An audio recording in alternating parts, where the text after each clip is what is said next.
music I'm going to play with this? Why is it in full screen? Again. This keeps happening to me. Give me a second here. Let me fix this first. It's in full screen again.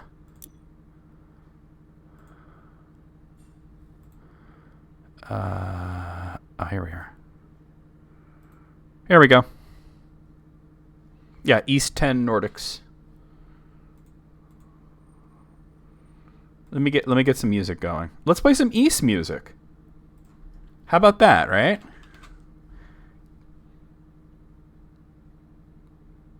What do you mean new version? East 10 just came out like last year. And I mean like 2024. I don't know what you mean waiting for a new version.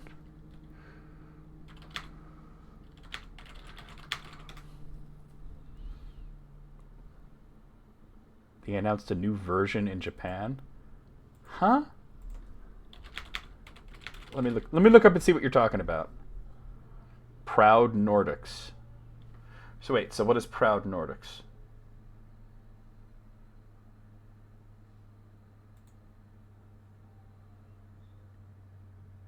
It's being treated as a new game. It's rebalanced from the ground up.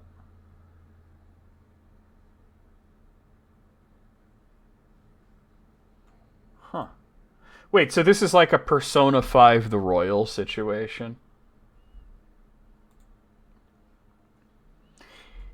Falcom has announced East 10 Proud Nordics, a significant upgraded version of East 10 Nordics featuring a new story, new setting, and... New story and new setting? No, it's not East 5 Expert. You know what this is? This is East 10 Part 2. This is a sequel to East 10. That means that the game did really, really fucking well.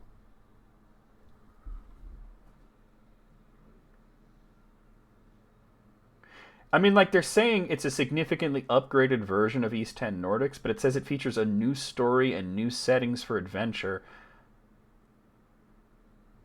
I don't know. I'm not waiting for a new version. I'll if the new version comes out, I'll play it. But for now, let's just worry about the one that we have. Let's play some East music, though. To go along with washing Shrek's asshole. That's going to be the final level, right? Shrek's asshole? Yeah, exactly. We did Dragon Quest XI, and then we did Dragon Quest XI's. Why not?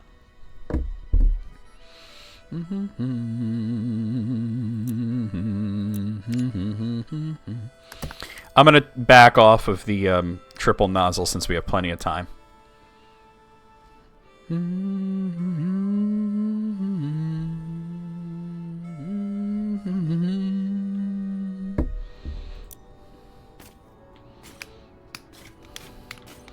Yeah.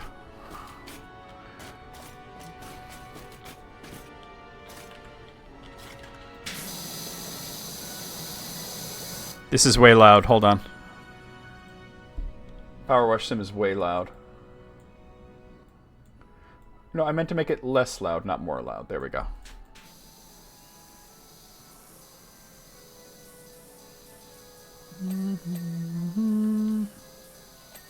It's still mad loud. Oh, that's better. That's tolerable.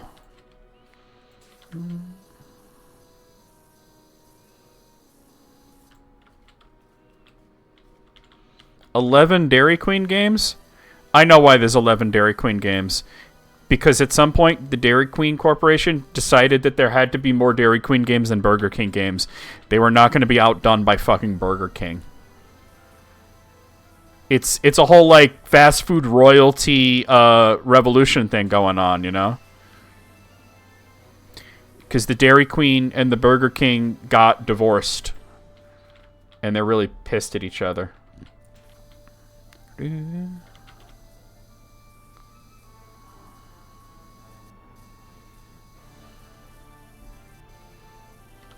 Because the Dairy Queen got pregnant. Because the Burger King forgot to wrap his Whopper. You know what I'm saying? So then she started going out with Mr. Softy.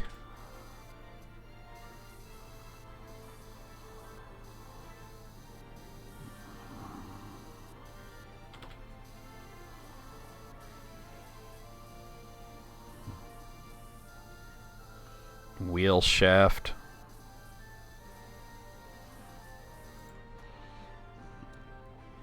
War of the Bovines? Oh my god, that's funny. Who got custody of Wendy? Ronald McDonald.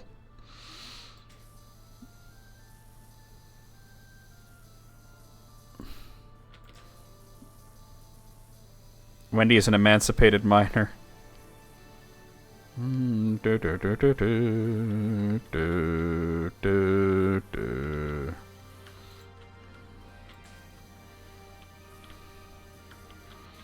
It's Uncle Ronnie. Some sort of... You ever see the original design for Ronald McDonald? When it was Willard Scott, the Weathered Man?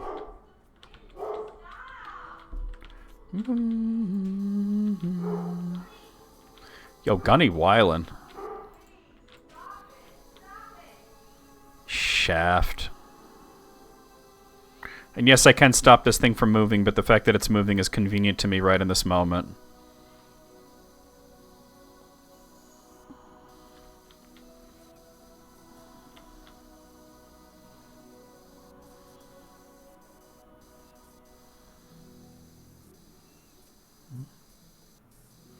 Wheel shaft. He really was nightmare fuel. Like, they just... Like, I don't know, put a fucking serving tray on his head, a cup on his nose, and just make him look like a fast food place exploded in his fucking wardrobe, and...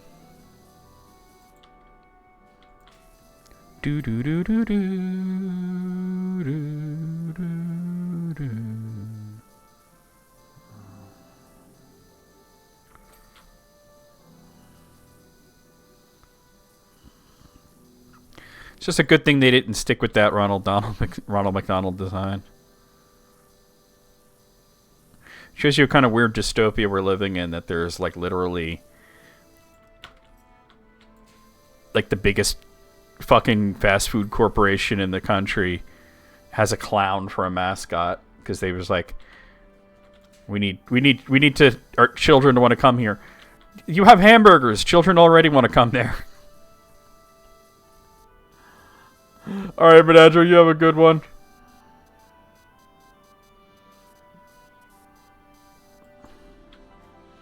Never trust a clown, as in life.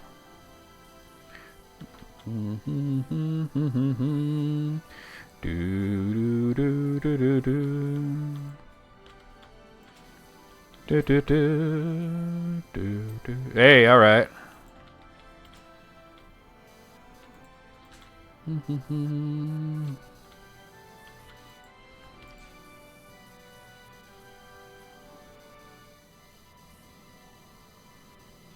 Yeah, we got the East music here.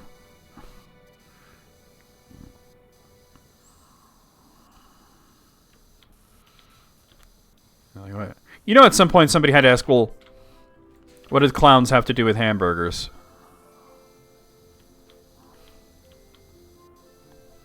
Not a whole lot, really.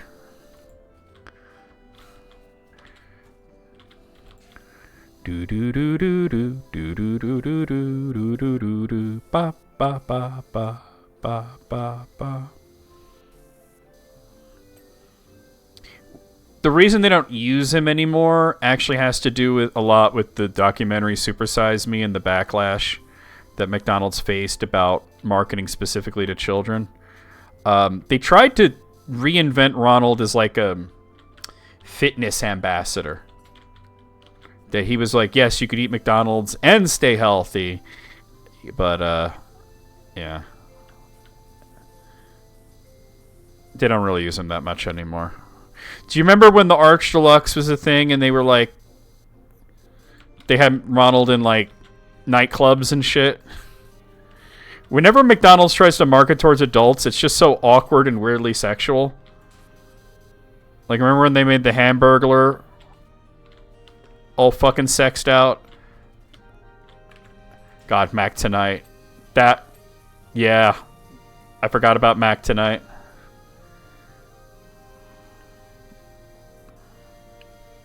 That's another perfect example of what I'm talking about. Do do do do do do do do do do do do do do. Ba ba ba ba ba ba.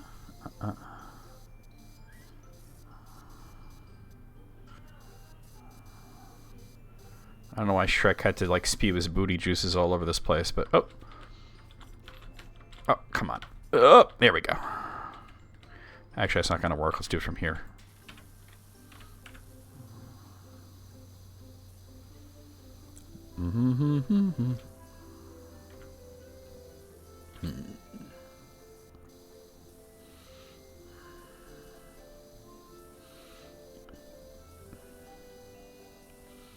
They're doing a Neon Genesis Evangelion promotion? That is so fucking weird!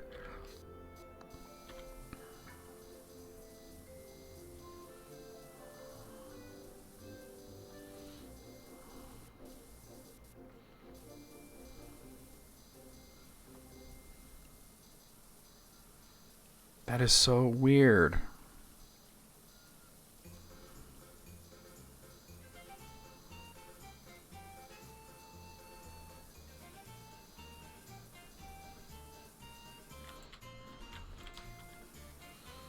Do, do, do, do, do, do. This goes way too hard for just like shop music in an RPG. Yuzo Koshiro always goes hard.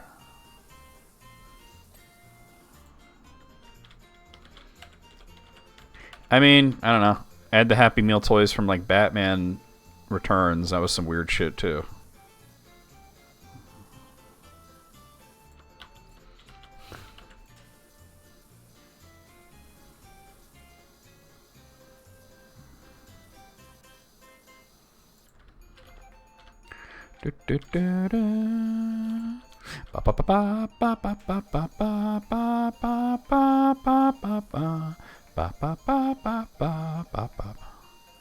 That is just so strange.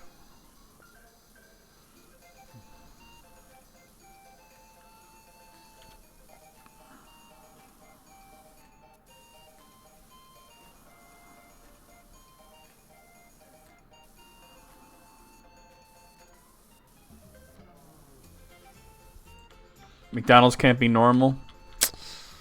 Yeah, no, they can't. But see, the fast food corporations in Japan can't be normal. It's expected to be some weird shit.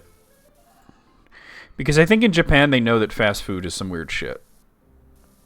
You know what I mean? I think they know. They get it more than we do.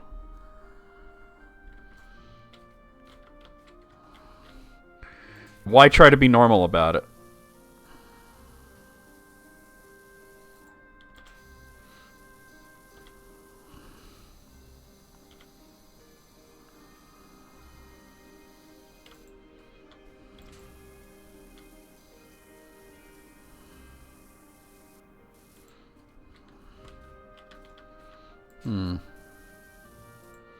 Alright. I need to stop this from moving, I think.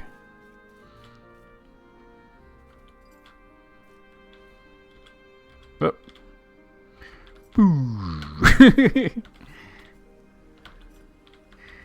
Alright. Oh. I'm nice with it. Oh.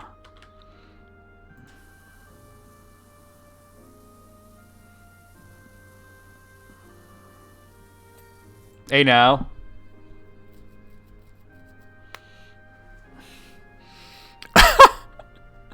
I would guess that June probably wouldn't have anything to do with that tomfoolery. That would be my guess. But I have known to be wrong on occasion, so I don't know.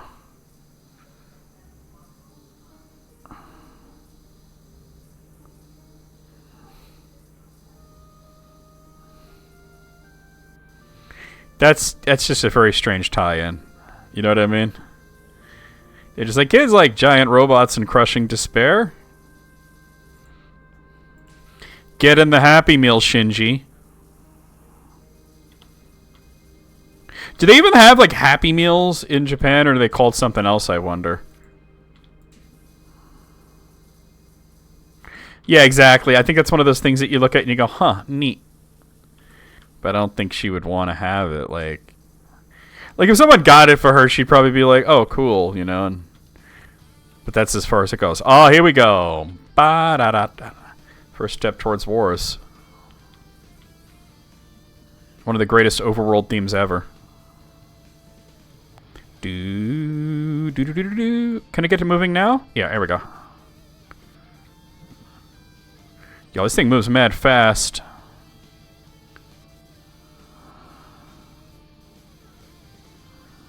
Why am I falling? Oh, because this thing's moving.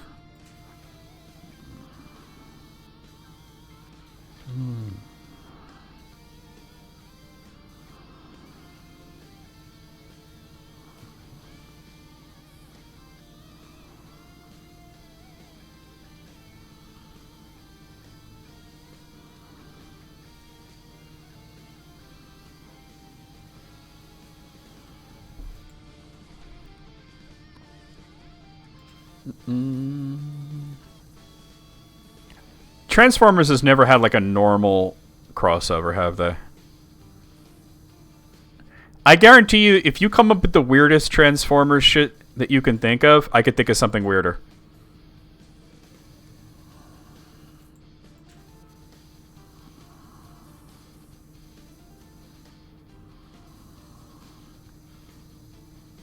Because unfortunately, I have heard of Transformers Kiss Players,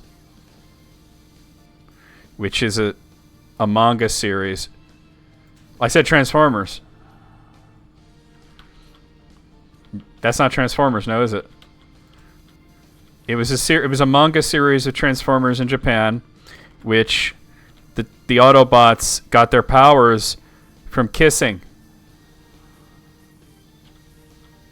And they were like these weird little girls that would follow the Autobots around and kiss them to give them powers. I am not making this up. This was a real thing. It was on the Transformers wiki.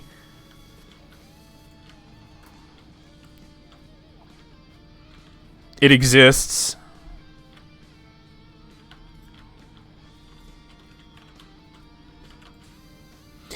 If the Teenage Mutant Ninja Turtles are going to cross over with a superhero, it should be Daredevil, because they started off as a Daredevil spoof.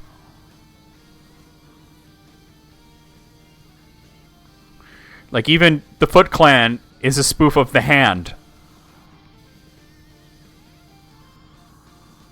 Master Splinter is a spoof of Stick. Think about it. Stick. Splinter. I want Teenage Mutant Ninja Turtles and Daredevil to do crossover.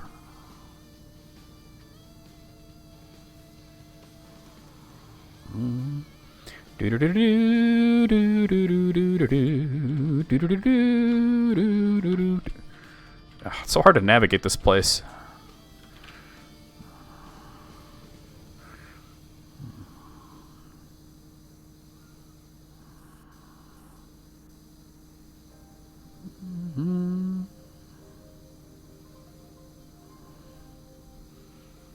But yeah, if you want to be vaguely traumatized, just type into Google Transformers Kiss Players, and you're just going to be like, who's the audience? Who wants that?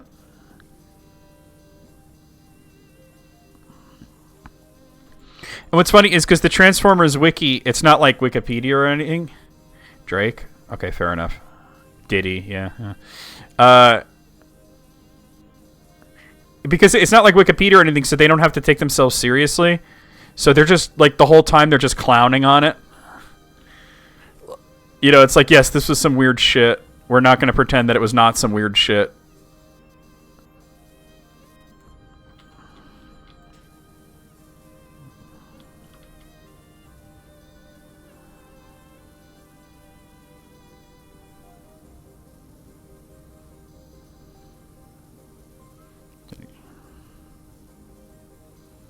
Hey, all right.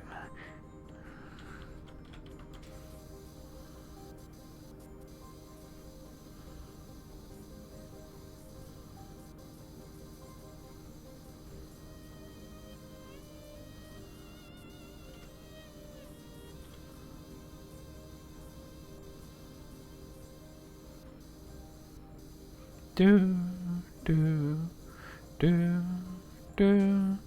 Trying to get this wheel shaft clean for a while. Oh, man. Okay. Oh, chill. All right. Is this gear clean? Yes, it is. Okay.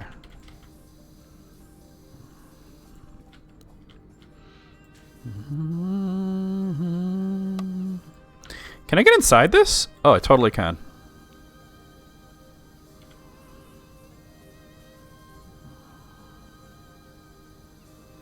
Shaft.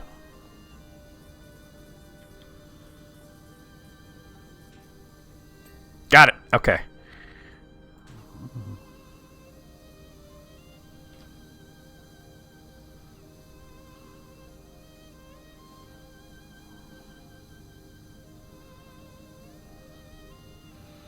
Yeah.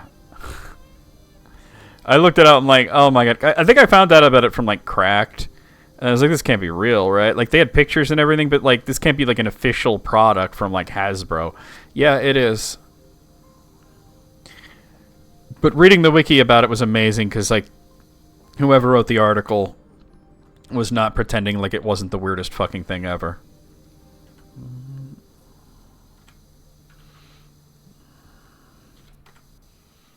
They're like, we're not Wikipedia. We don't have to be all professional and shit. Alright, I probably need the other angle. Yeah. Boss music, boss music, boss music, boss music,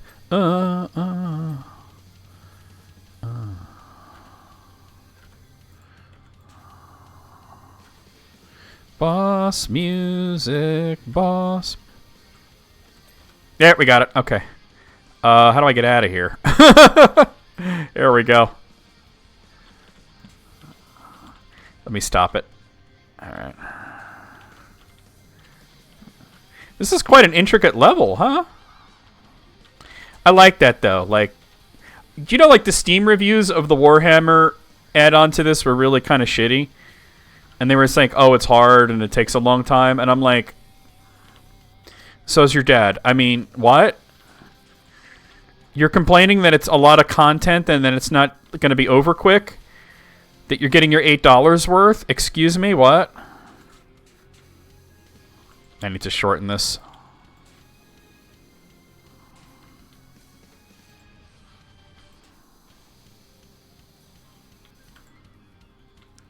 Like, what's the complaint there?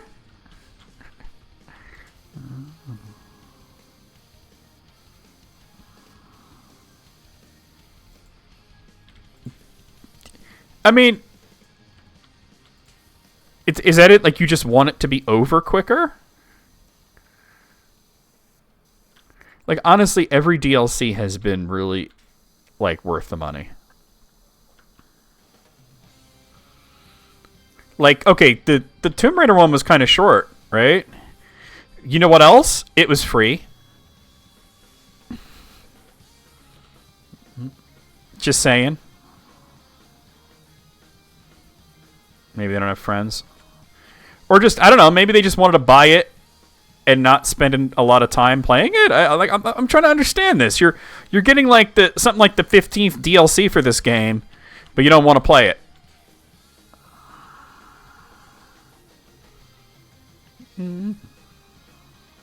I enjoyed the Warhammer deal. I've enjoyed every DLC, even the Shrek DLC. I don't fucking like Shrek, but this is dope. I bet.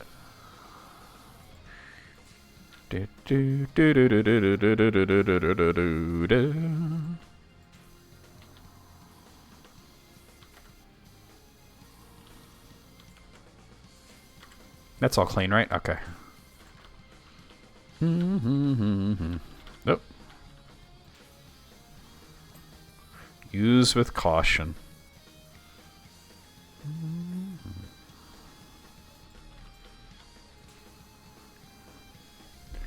Palace of Destruction. Such a great song. Yuzo Koshiro went so hard on this soundtrack.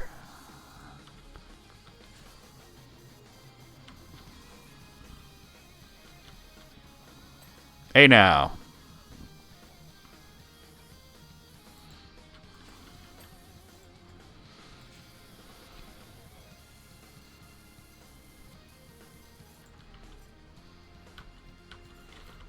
Come on. Jump.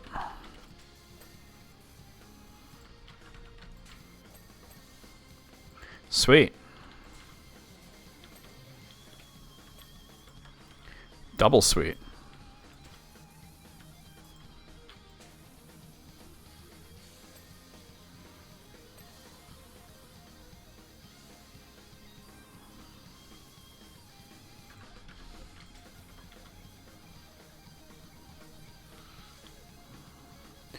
Rock and roll, baby. I definitely think people who sit there and leave negative reviews on Steam for DLC having too much content don't have any friends. I believe that with every fiber of my being, including my PP. By the way, if you get that reference and you're an old like me, and shout out to being old.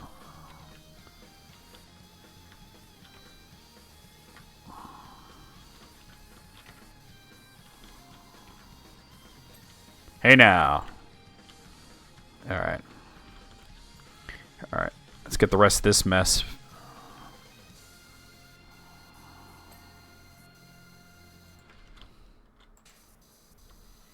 Like, shout out to being old.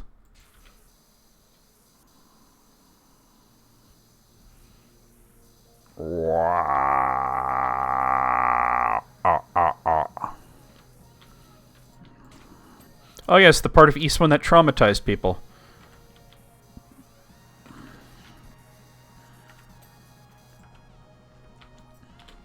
Also, where was it?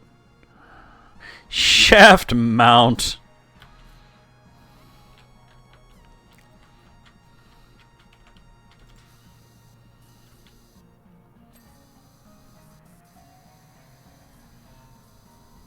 Hey NBJ, how's it going? Alright, thank you for the lurk.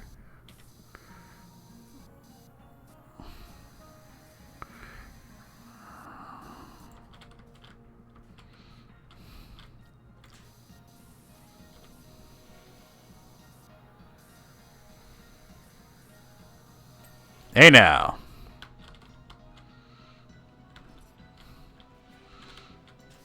So for those of you who didn't get it, there was this website back in the day called Real Ultimate Power, and it was supposedly written by this kid named Robert Hamburger. He was really a comedy writer making fun of sort of early internet websites.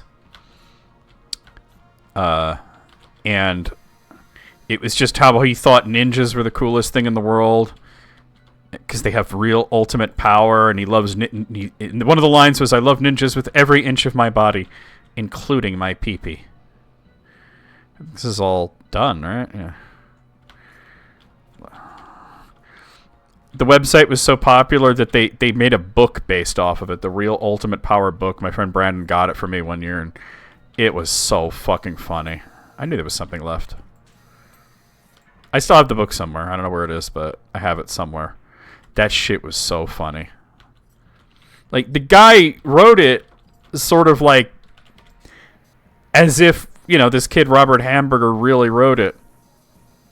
But then there's like a story within a story. Like, it doesn't really tell a story because it's just him rambling about how ninjas are the greatest thing in the world for, like, you know, 300 pages or whatever. But then there's this story sort of told in the footnotes, which is hilarious.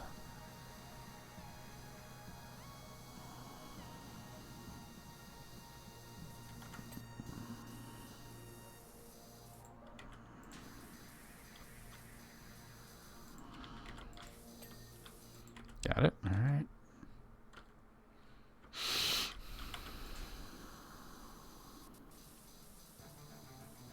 Oh, here we go. Ba ba ba ba ba ba ba. Ba ba ba ba ba ba ba.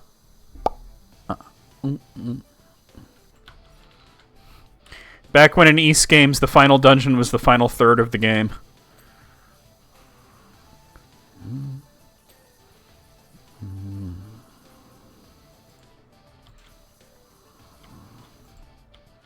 East Doom, yes.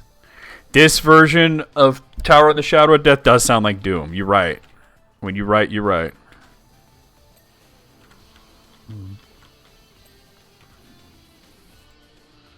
All right.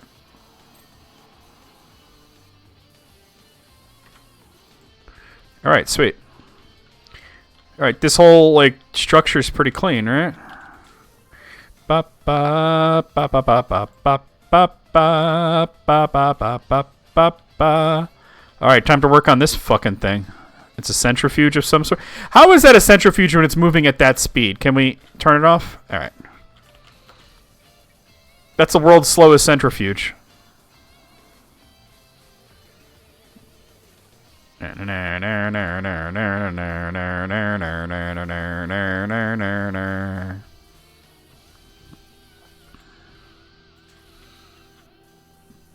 Dude, can you imagine a crossover between Ys and Doom? Doomslayer would just respect the fuck out of Adel because they both just basically run straight through enemies, destroying them, you know?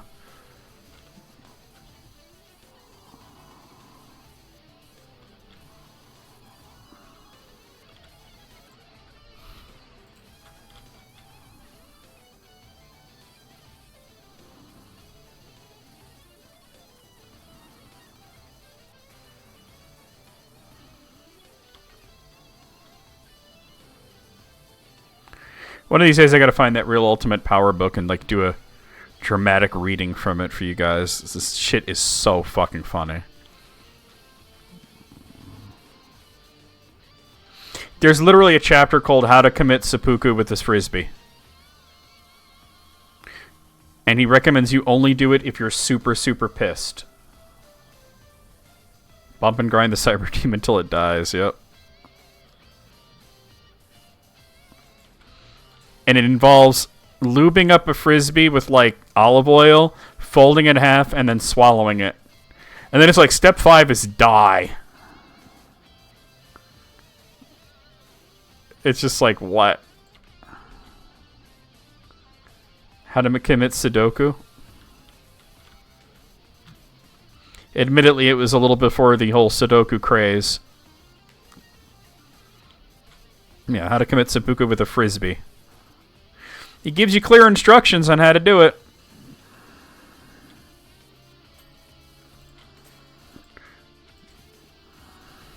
I would imagine that swallowing a Frisbee would be very bad for your health.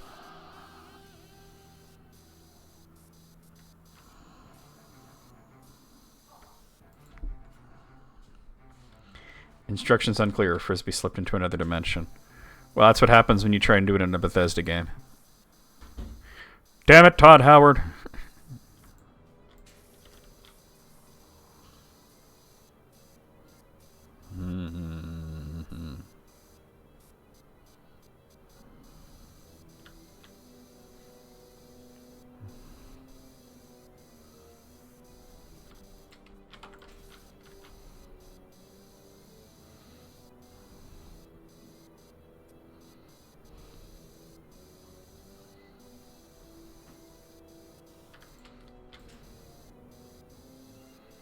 Instructions unclear. Dick stuck in Frisbee.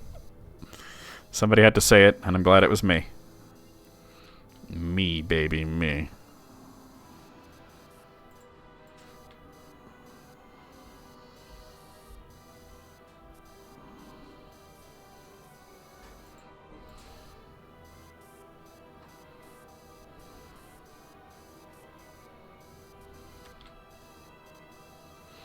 I don't see how this is a functional centrifuge, but alright. Gray, you work with centrifuges, right? Like, it ain't gonna work at that speed that it was moving at, right?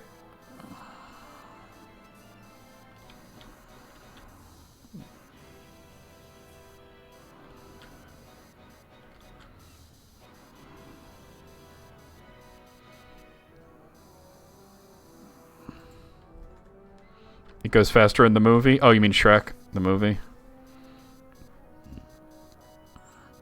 I mean, I suppose you really couldn't clean it if it was going that fast, but then why does it need to move at all, right? It just seems weird that it would move that slowly. Like, centrifuges really don't have a low setting, you know what I mean?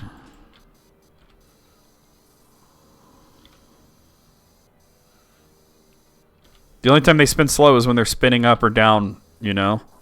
That's pretty much it. That's like for a second.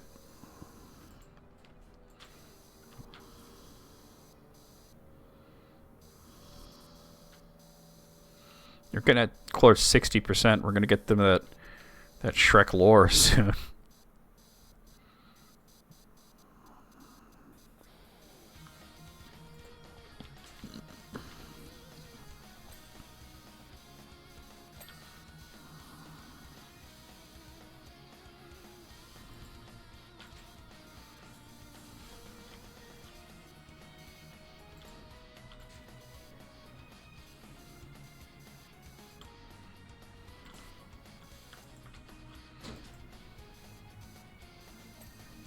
Nice. Okay.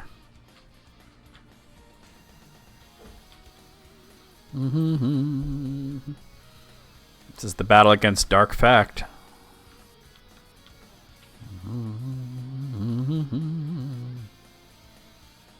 Which is a very fast battle if you're playing the turbo version.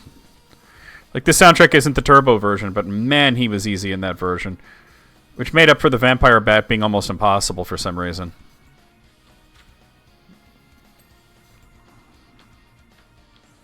This barrel's not clean?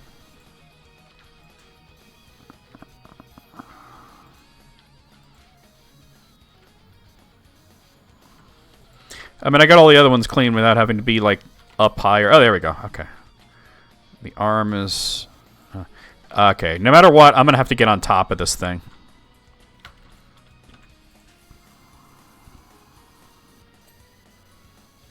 Shaft.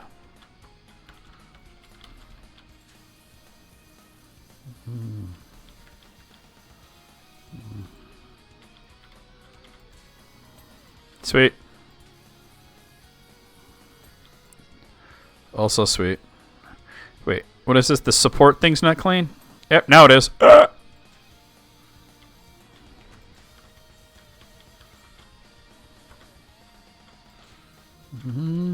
This sounds very Castlevania-ish, right? Like something out of Rondo.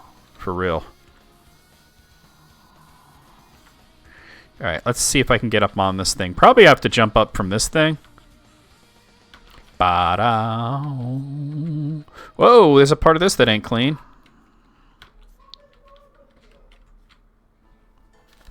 What's going on? Why is there yelling happening? Oh, she's talking to Gunny.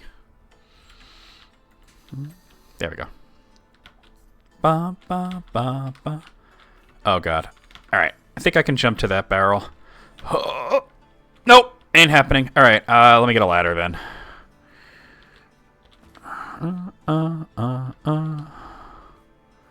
Probably because it's moving parts, I can't actually climb up on it, but I can do this. Oh, it's so difficult to jump off of a ladder. Can't quite DKC it. What? Oh! Oh! I did it, but I didn't. I landed, like, between the shits. There we go.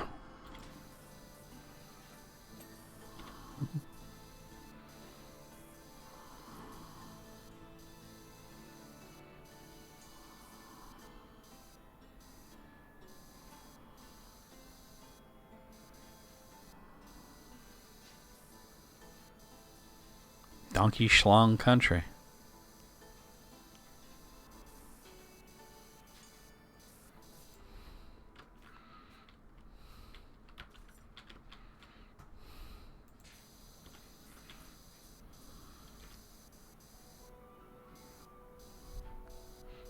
There's the East 2 opening.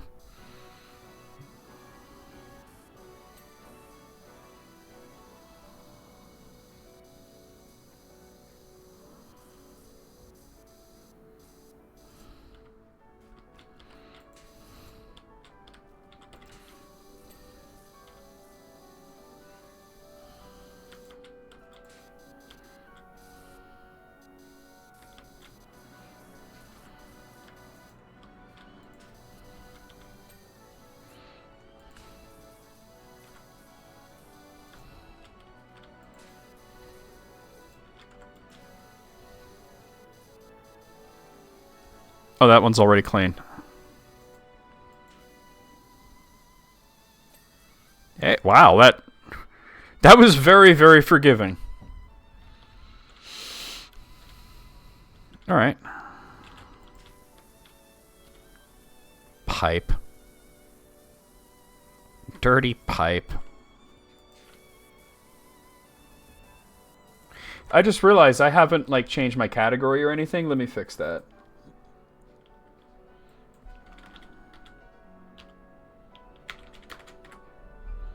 Because this is not Oblivion. It hasn't been for a little while. Da da da da da da da. Ba, ba. There we go. All fixated.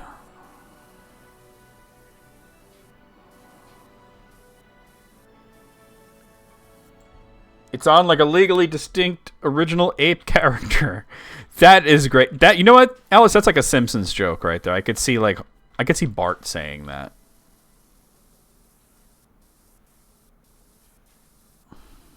Oh, here we go. I could always just hit Shrek with a spell to restore him back to his previous form right at the most opportune moment.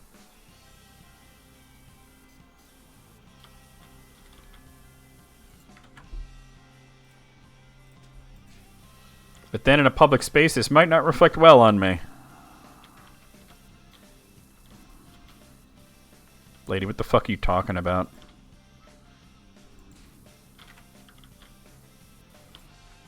No, there must be a better idea. I forgot what her whole problem was. Oh, this is the East One ending.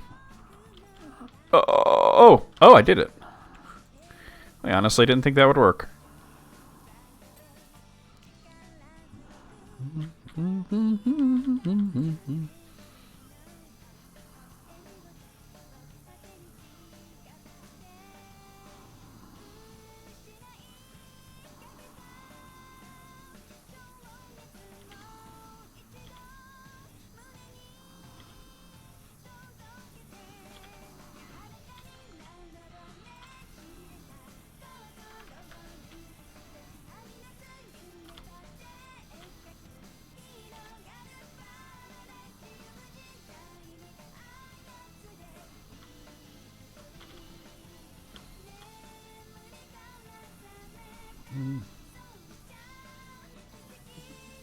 Why is this doofy song so catchy?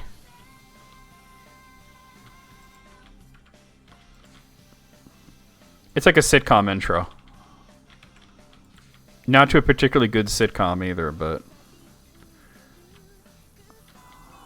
Too many cooks.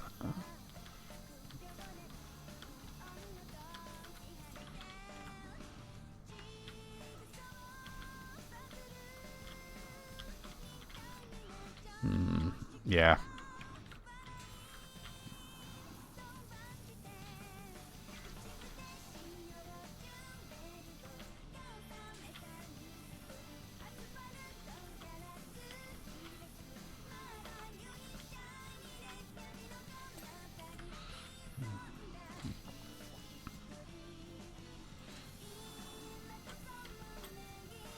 Sweet. Hold on.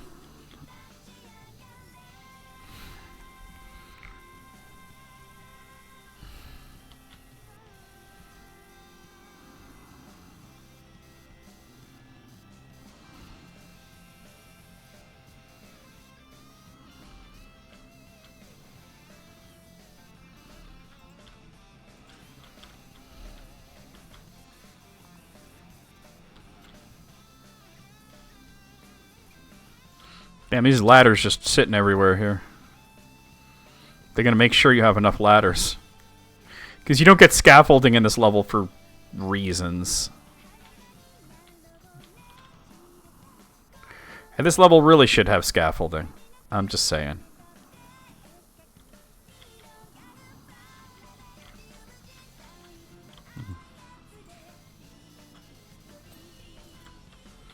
Fucking ladders. Gotta have them at work. Wait, what do you use a ladder for? Aren't you in a lab?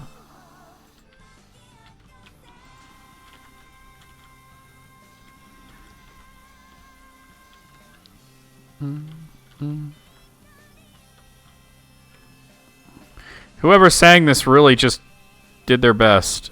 I gotta say, they weren't half-assing it. They were using their whole ass. They were using their whole ass because they were not an asshole. What an asshole. I never heard you say that before, butthead. I never needed to. But it needed to be said. Oh, but you don't use a ladder. I mean, obviously maintenance would use it.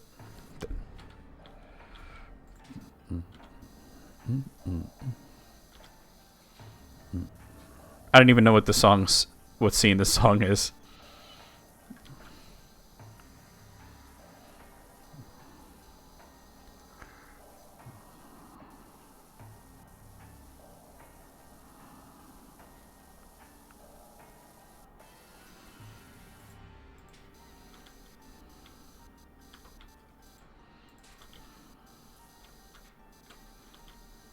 How did the pig tracks get on the ceiling?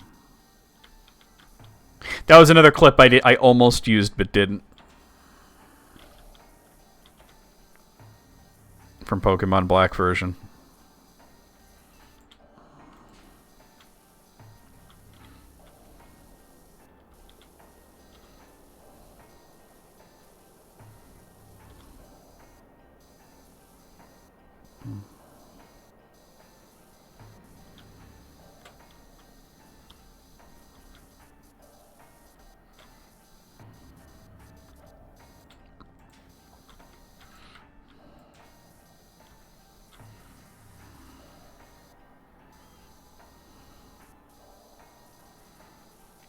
This is the thing. From the outset, this didn't look like a big job, you know?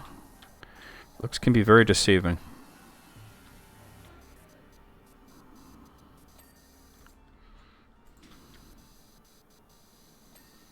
Hey, now.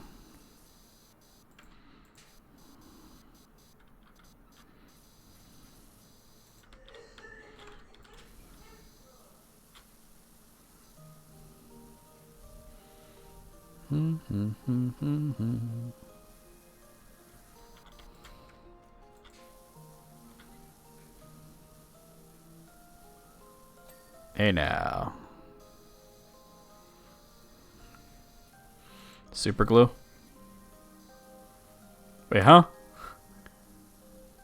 Wait, that was in response to something, but I don't know what it was. And that's on me. What super glue? I lost your track of thought somehow. Oh, are you answering how did the pig tracks get on the ceiling? Ah, spider pig does whatever a spider pig does. Can he swing on a web? No, he can't. He's a pig. Look out, here comes the spider pig. You know, from the Simpsons movie. That's not. There we go. Maybe I get it from this side. Oh, oh. No, that's clean. It's this one. There we go. Does whatever a spider pig does.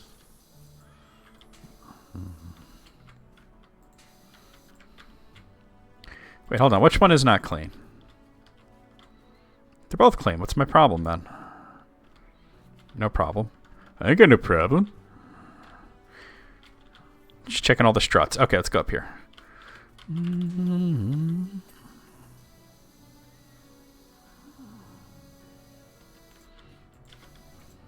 Ah.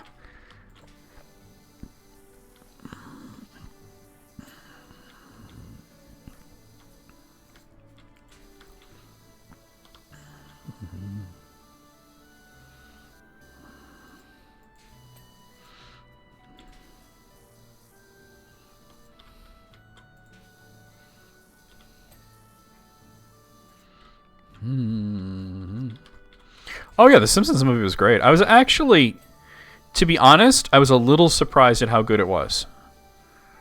Like, I figured it was going to be funny, but I didn't think I would laugh as much as I did. I was pleasantly surprised by the Simpsons movie.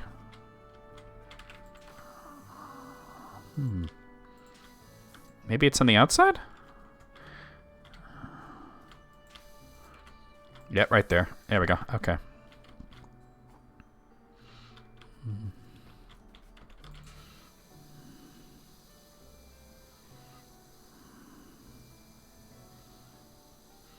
I mean, I quote from it all the time.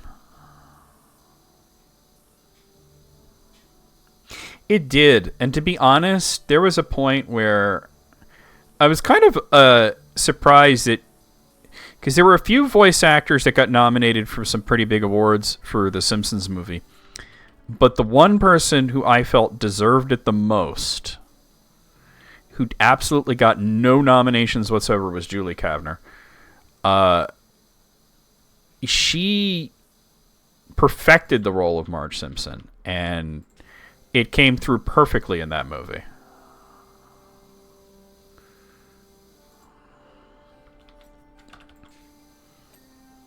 Also, I kind of want Grand Theft Walrus to be a real game. And like a fucking coin op and everything, you know?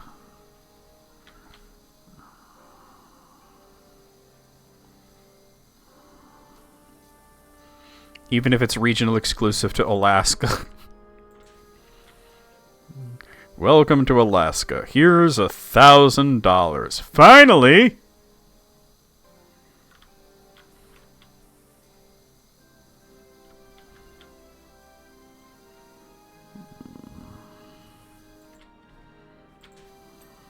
Hey now.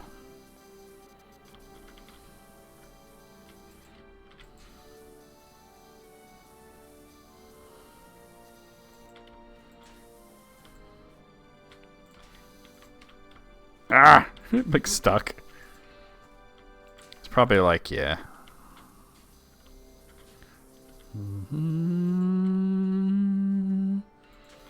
This song sounds like Star Trek to me. Still not clean. Still see dirt. Here it is.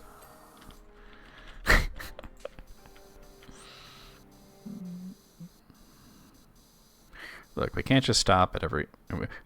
We can't just get caught up in every sop, yelled, or one vey sign. Walruses are some of your favorite animals. They are extremely doofy, and I think that contributes to the... Oh, hello. The allure of the walrus. The walrus appeal.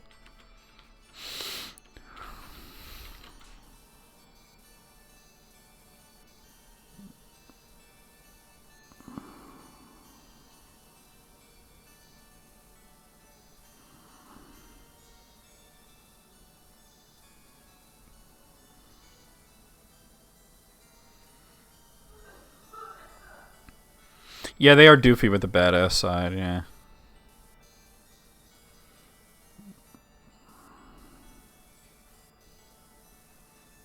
Do gonga gong gong. He'd be like, what the fuck's wrong with you? I don't know. Better men than you or me have tried to figure that out and failed. Top men. Now I'm doing great as the Lost Ark. Top men.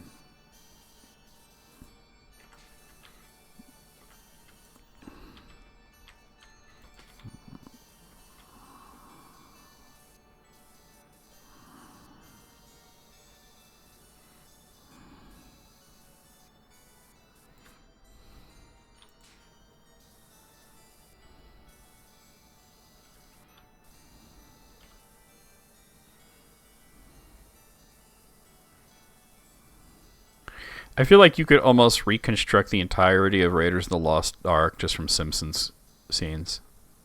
Yeah, it's actually a few movies you could do that with, though.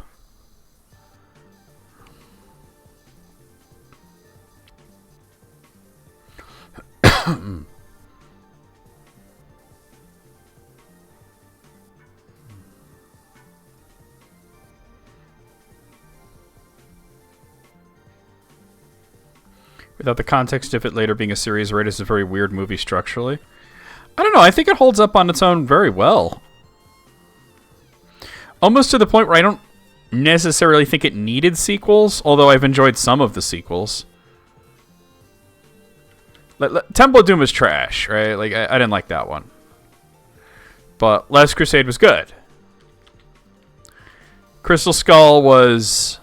I don't want to say it was trash, but it was bad. But then Dial of Destiny was good, so it's just, you know, it's weird. In that sense that it didn't need sequels, but it got a few good sequels.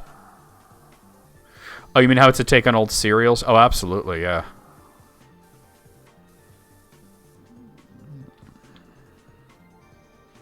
Yeah, Dial of Destiny was good. A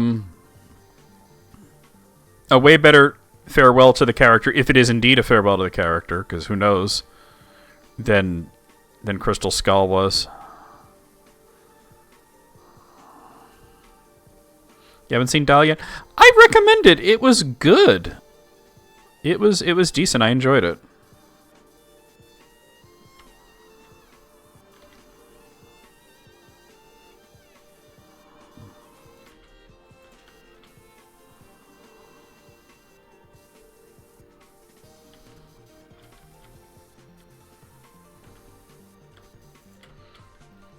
Man, I'm gonna have to get inside this motherfucker.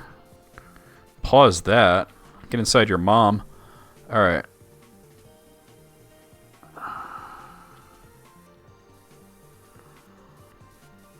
I think I need to extend my Johnson here.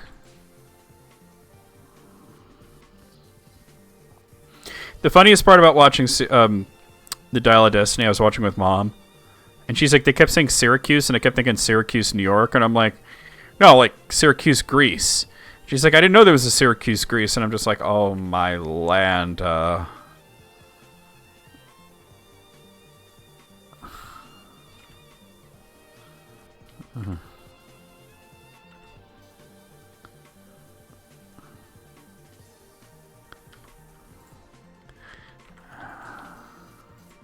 Alright. Ladder time.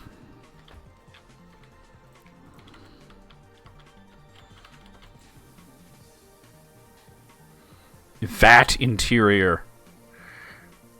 For once, I find it ironic that Dad saved the day while a slimmer man would have fell to his doom. I found it ironic that for once Dad's big butt prevented the release of toxic gas. Bart! Raiders was expected to flop. I feel like most movies that are even slightly associated with George Lucas are like expected to flop, and then they just unexpectedly do well. It happened with Star Wars. It happened with Willow. You know what I mean? That's just the way it was back in the day because everything was so high concept. But it's just interesting that because Raiders of the Lost Ark was, you know, shortly after Star Wars and starred Harrison Ford and had Spielberg attached to it, you would expect them to not expect a flop, right?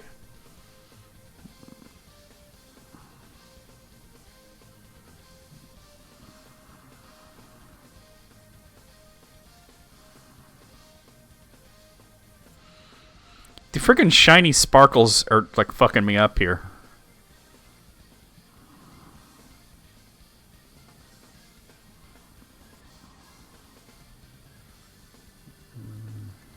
Yeah.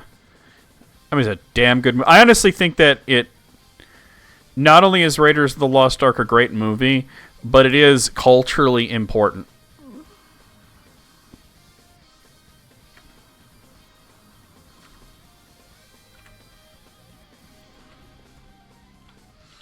And I mean, and I think that the way that we know this beyond any reasonable doubt is the fact that, like I said, you could probably reconstruct it just from Simpsons clips.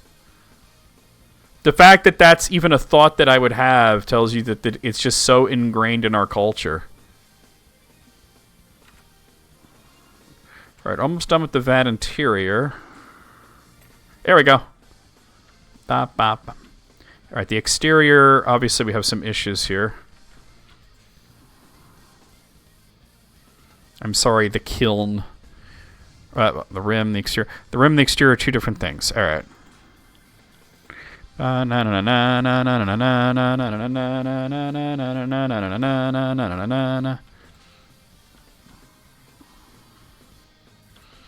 don't think get on top of this thing. That's what's really going on.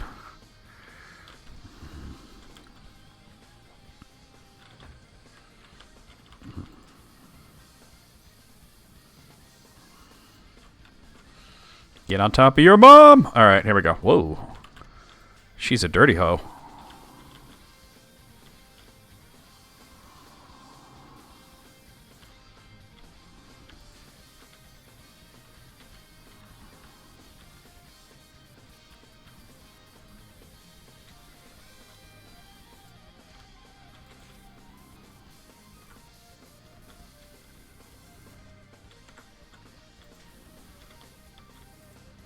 I need to shorten this.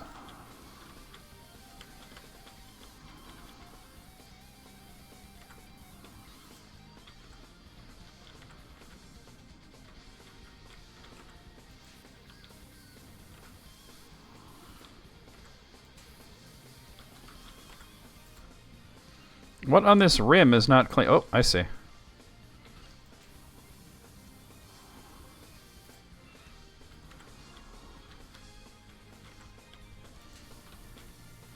There we go. We got it. All right.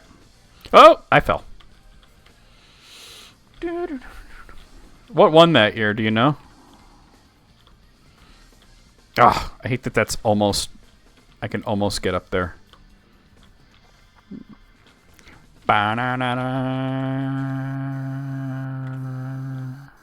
Mount.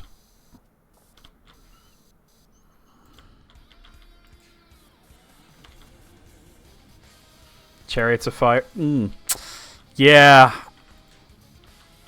Yeah. Raiders of the Lost Ark should have won that.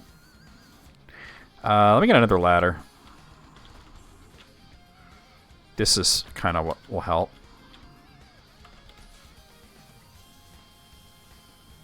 Yeah, Chariots of Fire is one thing, but it's not culturally important like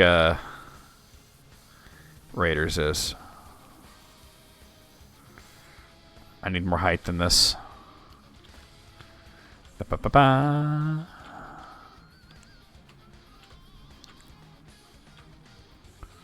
I don't think it's going to work that way. All right. The thing with voting on Best Picture, and I've heard this from people who are members of the Academy and do the voting, it's very in the moment. You know? And sometimes a film wins just because it was more fresh in their minds. And I almost think that it would be better to not vote on something like that until some more time has passed.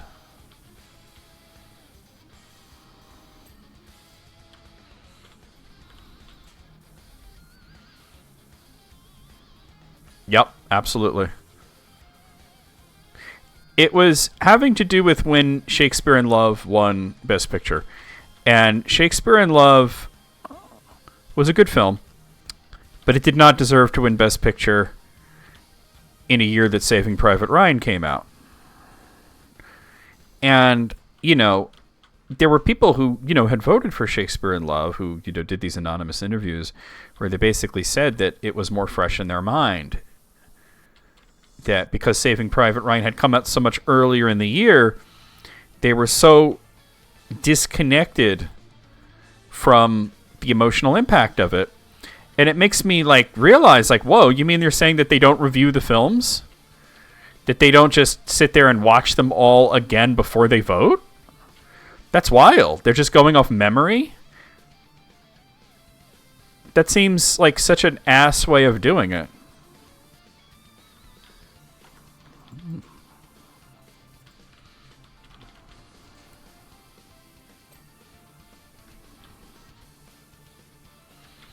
Like, that's ass, right? Like, what are you doing? So you're basically saying that you basically voted for Shakespeare in Love because you forgot how good Saving Private Ryan was?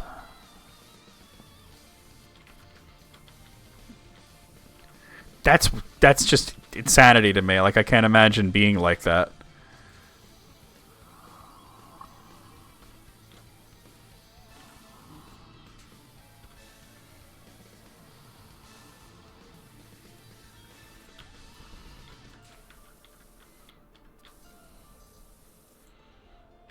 Yeah, it's a dick way of doing it. It's bad. Like, I mean, that was back in the 90s. I don't know if they still are like that now, but it's stupid. I can't support that kind of tomfoolery.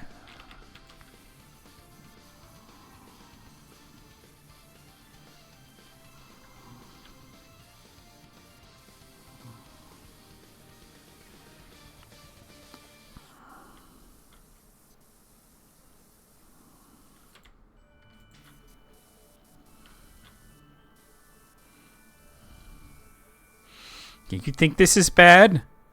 This chicanery? Oh, he's done worse.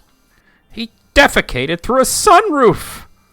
And I saved him, and I shouldn't have! But you've got to stop him! You... Oh, God, that'll never get old.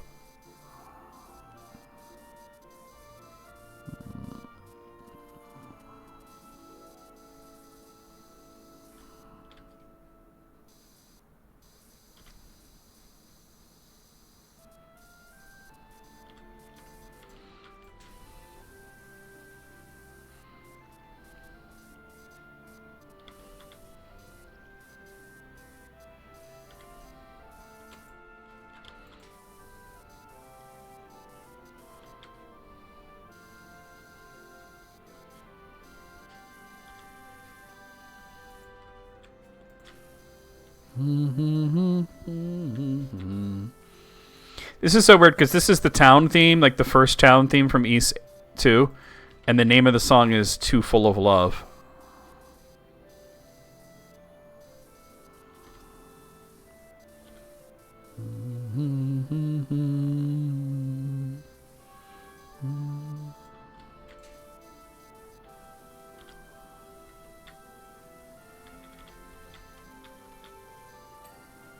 Hey now.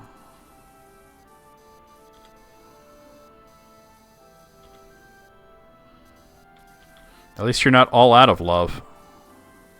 Because that would be terrible.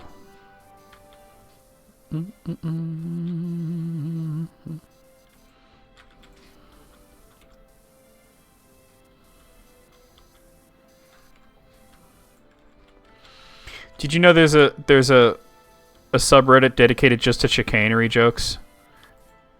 It's called Okay Buddy Chicanery.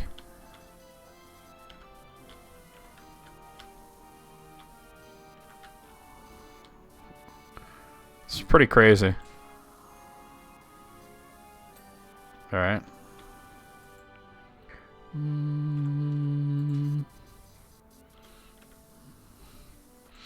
You're like, I've seen it! I would be surprised if like I run it. That would be a funny response. It's branched out some. Well, eventually you kind of have to. Man. You dedicate an entire subreddit just to one scene from a TV show and memeing on it. Eventually you're going to have to branch out a little or it's going to get stale.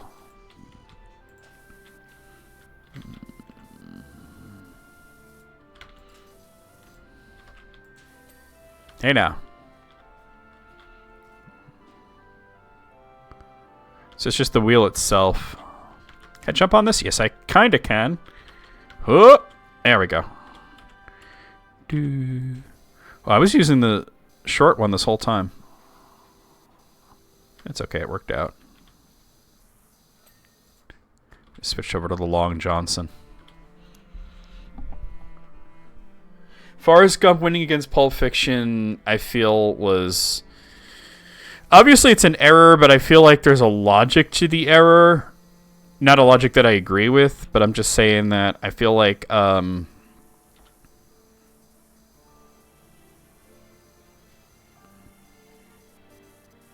Forrest Gump was an extremely emotionally manipulative film. And I feel like they got suckered in by that. And yeah, part of it was political. They didn't want to give Tarantino the win. But I feel like they just...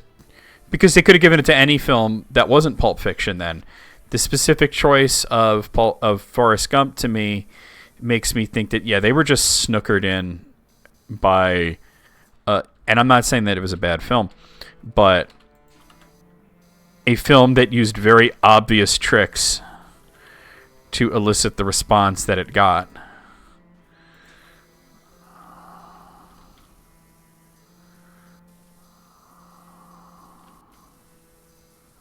Like, you won't hear me saying that Forrest Gump is bad, but it is overrated.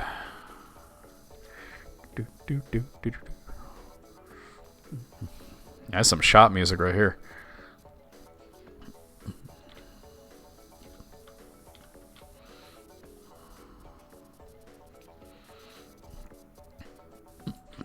But yeah, a lot of it too is just like I said, it's very in the moment,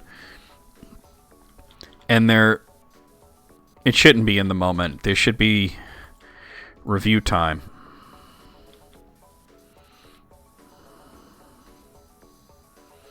But what do I know?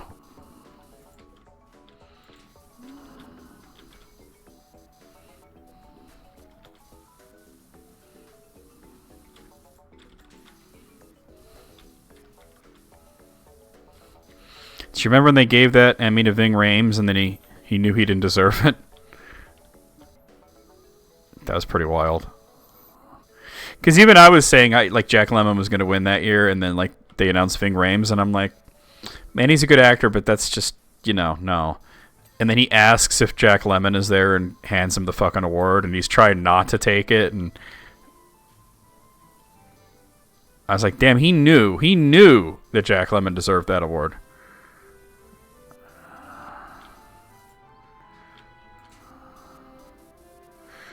For all the issues you can come up with the 12 Angry Men remake, Jack Lemmon's acting was not one of them.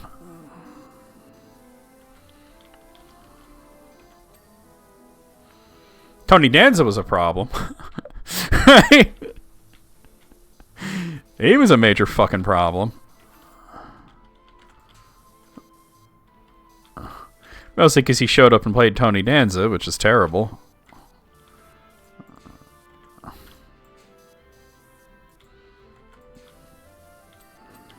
Hey now. That's clean, that's clean, oh, that's not.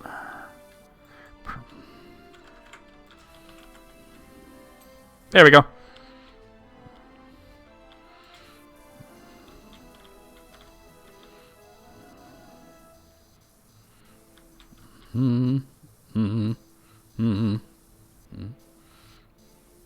Hey now. We're getting close to that 80% where we'll get more lore.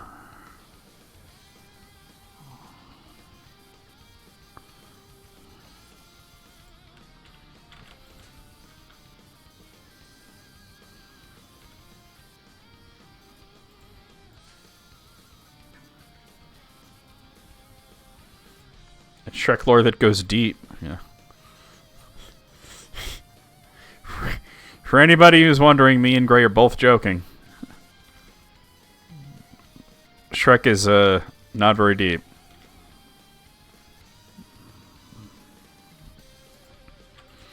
I love when the angry video game nerd did the Shrek video, right?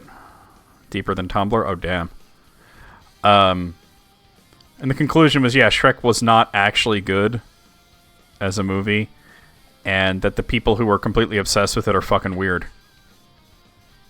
I've been saying that. If you like Shrek, that's fine. It exists to be liked. But the people who, like, worship it, oh god, you're weird. I mean, there's a reason that Shrek is Love, Shrek is Life thing happened, and it's because of people like that.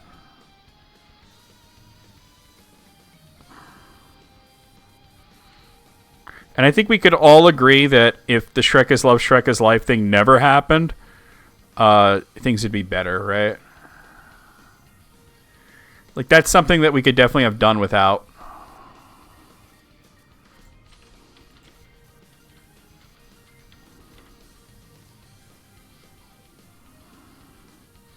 Life would be so much better in a world without Shrek is Love, Shrek is Life. It permanently ruined the timeline. Yeah, shit ain't been the same, right? Like, I'm gonna blame Shrek is Love, Shrek is Life on everything. Like, it was that and Harambe. Like, just... yeah. And we can't fix it unless, you know, like, I don't know, we can get Doctor Strange to fix it or something, but considering Doctor Strange ain't real, I think we're boned. Because we allowed Shrek is Love, Shrek is Life to happen. Because there really are people like that.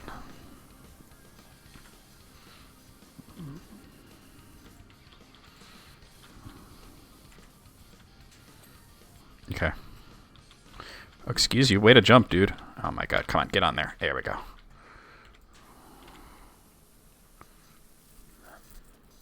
Doctor Strange was real, but he unmade himself.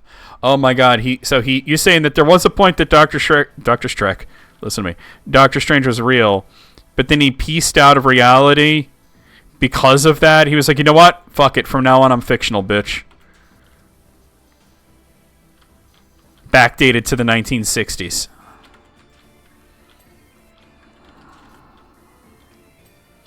Damn, that's hard.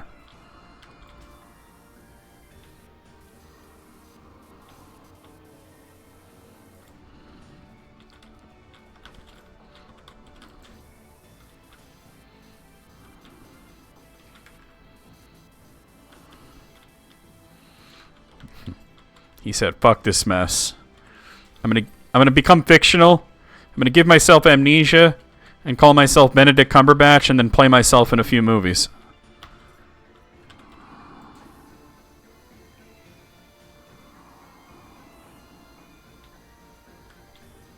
But not before there's a really weird movie in the 70s.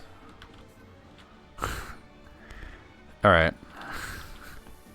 Has anybody here actually seen the Doctor Strange movie from the... Yeah, fuck this shit, I'm out. The Doctor Strange movie from the 70s? It wasn't bad, but it was strange. And I know, haha, strange like Doctor Strange. I'm saying it. It was very clearly going to be a pilot for a TV show. Like, you could tell that they were, like, going to continue beyond that point, but obviously couldn't.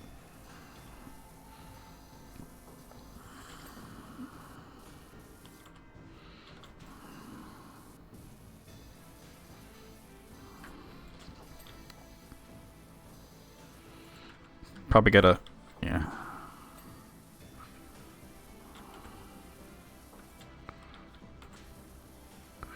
Yeah, it was some weird shit. Or how about that one Hulk movie with Daredevil and Kingpin? Kingpin was played by John Rhys Davis. Alright, so... Oh, let's get this thing. Yeah, after this, it'll pretty much just be the floor.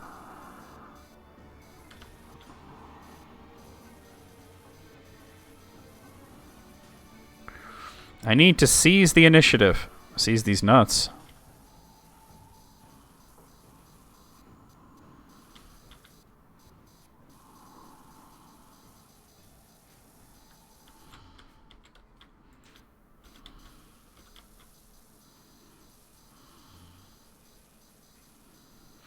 I'll get Harold to slip Fiona a love potion. It's not as if the dottery old fool doesn't owe me one.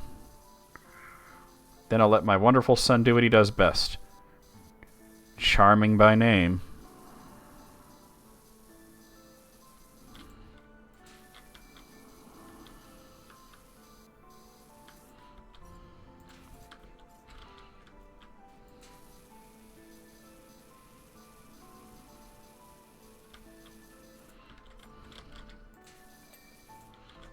Hey now.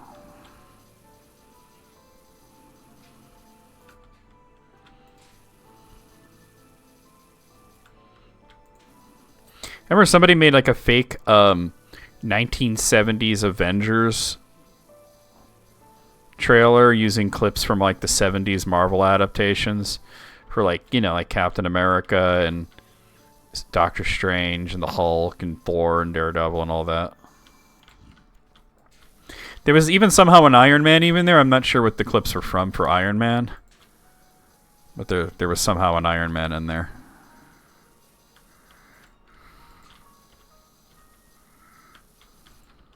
Oh, wait.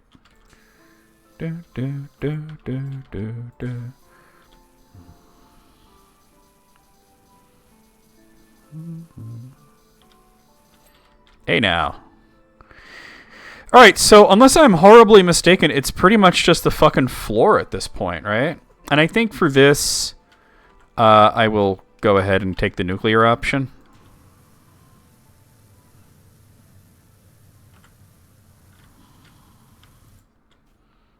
Maybe shorten it up, though. The water spacer. Oh, wait, YouTube wants to know if I'm alive before it'll play Cavern of Rastini.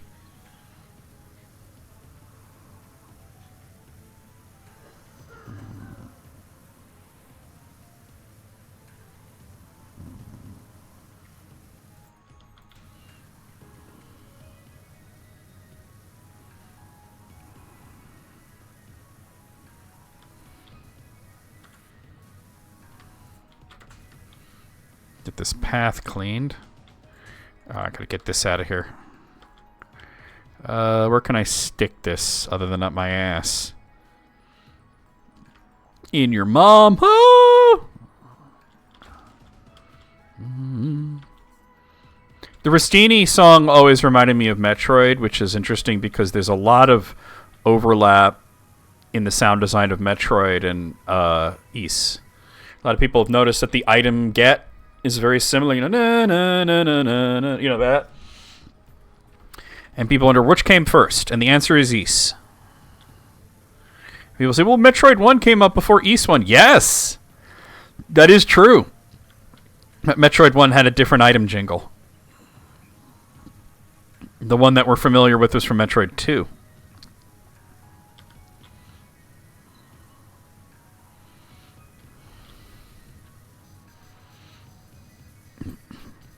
And also reminding me of Metroid, the fact that every time I whip this thing out, Gray's like, ah, yes, the Spazer!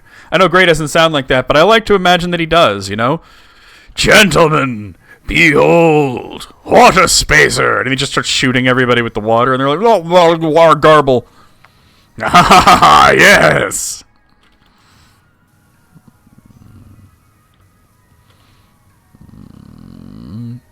Gentlemen, I am Florida Man! And he just...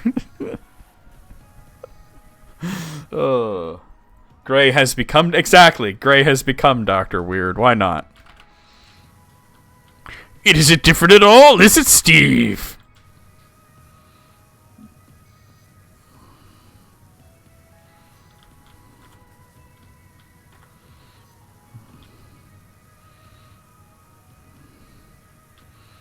I wonder if the floor really accounts for like 15% of this, or if there's more stuff I've missed. But I think it would only be minor things that I'd missed, so... He does work in a lab. Yep. Gray holding up them Petri dishes. Behold!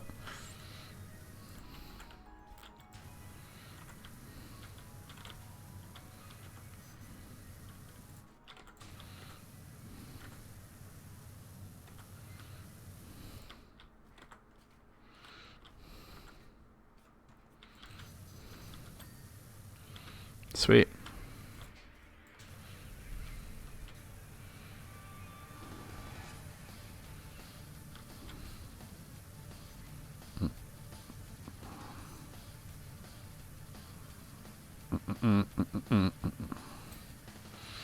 To me, it's funny that you call yourself a lab rat and you've been known to have pet rats.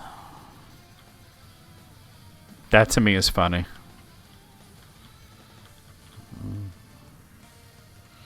It's just so funny how, like, we compare people's lives to rodents so often. You know, lab rat, church mouse.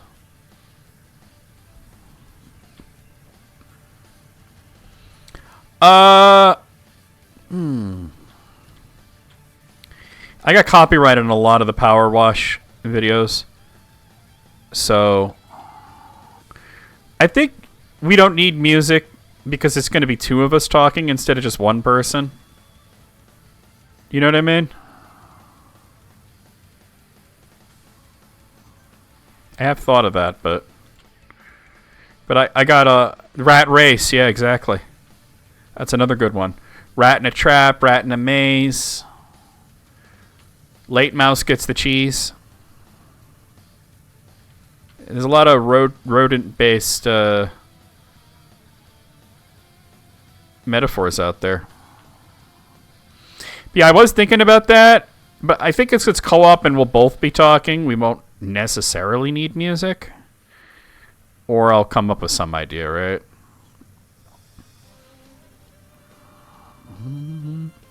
We'll record atonal jazz album and play that. Oh, there you go. We'll play Zombie Sneak Attack. Yeah, but a lot of my PowerWash videos got copyrighted. It's like whatever at this point, right? Let me move this stupid thing. There we go. That thing would have been useful earlier, though. Goated Intruder. Goated Intruder. I was definitely thinking of Seth MacFarlane when I started screaming Goat Intruder.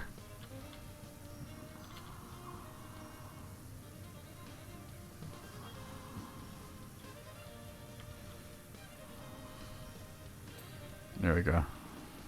I'd love for Seth MacFarlane to be like, that's defamation, I'm going to sue you, right? You get to court, and they're like, well, it's only defamation if I know it's not true, right? I don't know that it's not true. Just look at him.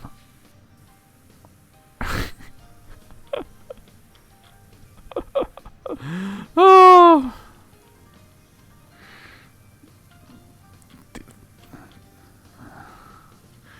Just fucking look at him. Oh, that wasn't clean, but now it is.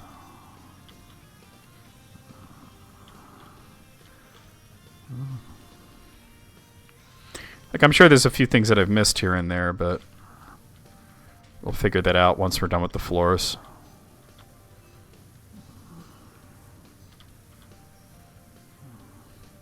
I think, though, when we do co-op PowerWash, we should have a gentle person's agreement not to use this. It'll go faster because there's 2 of us anyway, right? You don't want it to go too fucking fast.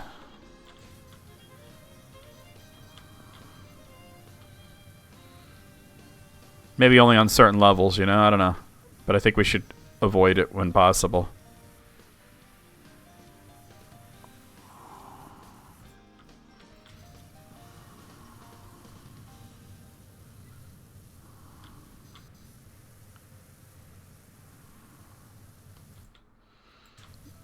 Goat intruder.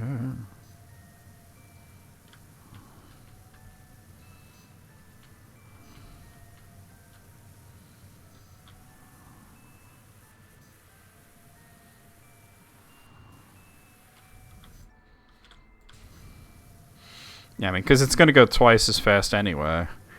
And a lot of the levels you wouldn't normally have this anyway. Because you wouldn't have it on... Because you really only unlock this thing kind of towards the end of the game, you know?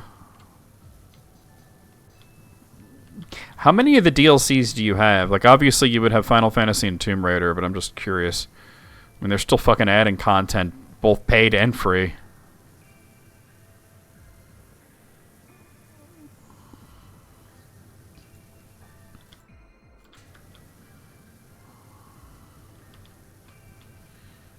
Yo, Ironhead, what's going on? How's it going? What were you streaming?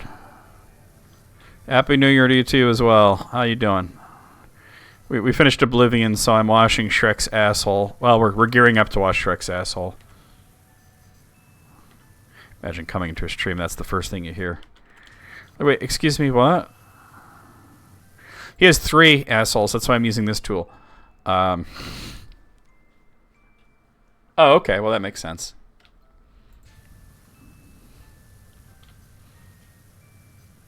Actually, you might want to check if they're on sale. Because of the winter sale, which is only until, like, tomorrow. Metal Slug First Mission. Oh, that's a cute little game. I like that one. It was before Metal Slug got weird.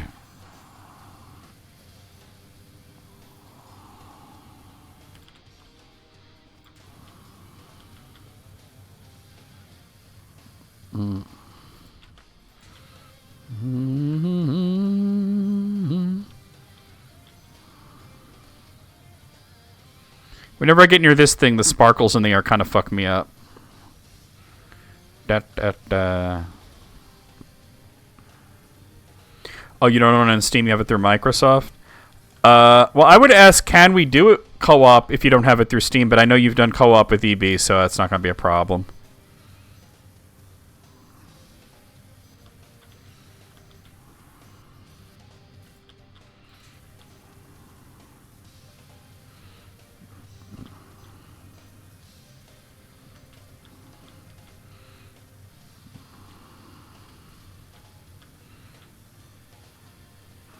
After we're done with these floors, it's going to be, okay, what did we miss?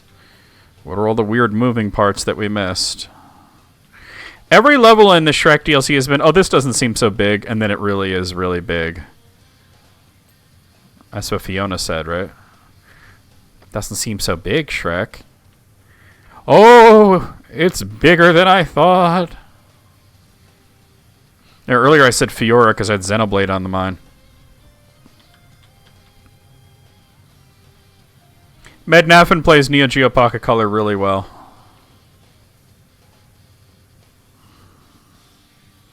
Highly recommend. There's a really cool little Fatal Fury Neo Geo Pocket Color game. But actually, most of the Neo Geo Pocket Color games that are worth playing, you can just get them on Steam now.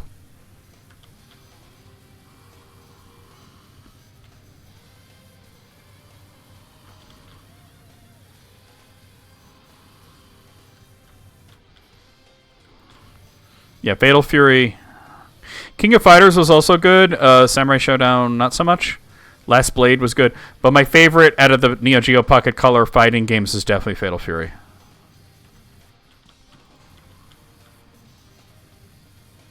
I was thinking, hey,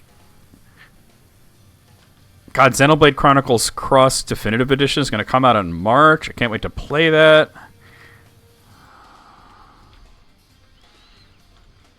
Wait, there was an ogre battle on Neo Geo Pocket Color. Are you very sure of that? I know there was one on Game Boy Advance, but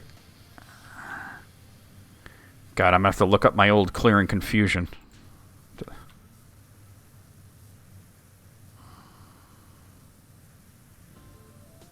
Got it? Oh, nice. You can play on the Steam Deck. Oh, this song.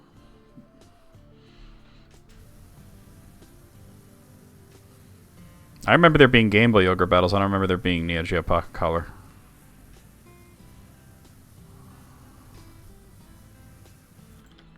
Oh, God. Honestly, I can't fucks with Game of Thrones. I can't fucks with it. I tried to read the book, the first book, the one that's called The Game of Thrones, and I was just like, nah. I probably talked about it in Clear and Confusion all those years ago, but that was all those years ago. There was one part. Well, yeah, but wasn't the portable one on Game Boy? Knights of Lotus?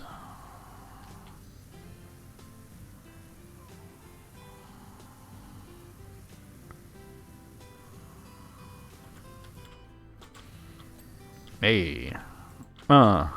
Yeah. Ugh.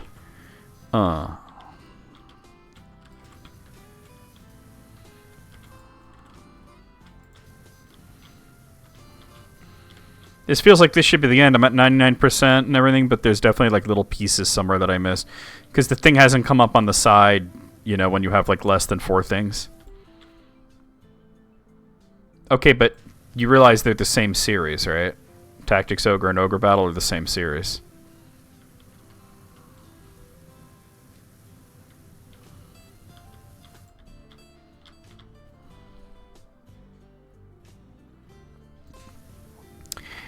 A lot of people, yeah, they said that there was a lot less nudity in the later seasons, and I can explain it quite easily.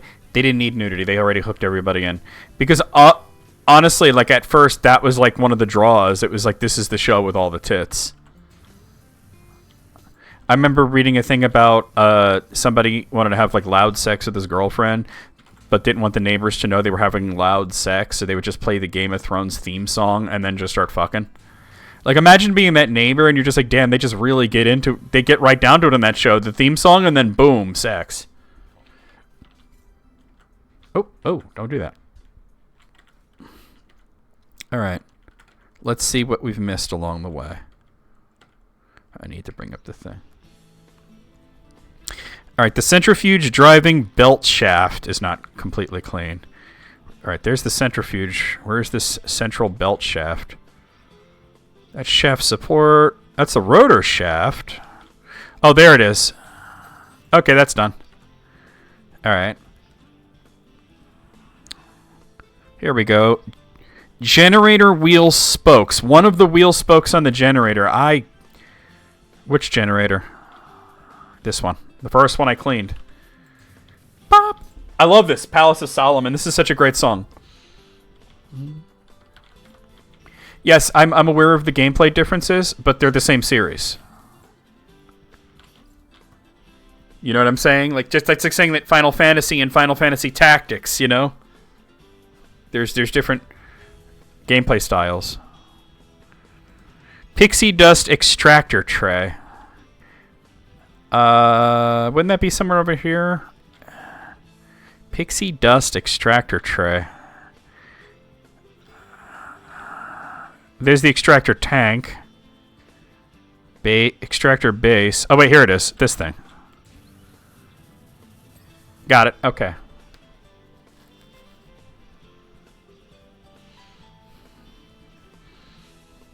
All right. Y'all are missing my point that I'm trying to make here, so let me just look it up. Like, you're being so semantic and arguing over titles.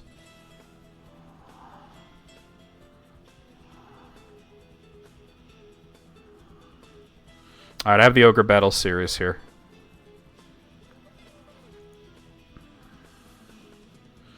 Okay, so obviously there was Ogre Battle March of the Black Queen, Tactics Ogre, Ogre Battle 64, Prince of Zenobia. That's the Neo Geo Pocket Color game. Ogre Battle Gaiden, Prince of Zenobia. And then there was Knight of Lotus, which was like Game Boy Advance. Okay, we found it. Notice how I was able to have all the games on one page, because it's all one series. Alright, what is this?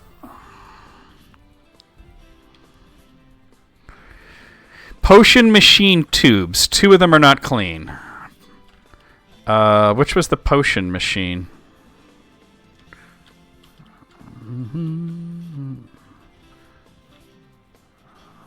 That's the centrifuge. That's of that. This has got to be the potion machine. Alright, so 2 of the tubes are not clean. Oh, I see them right here.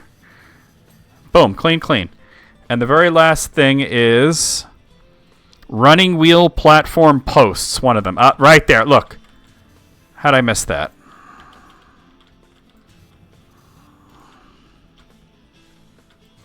Got it! And I got working hard or hardly working. Let's see this time lapse.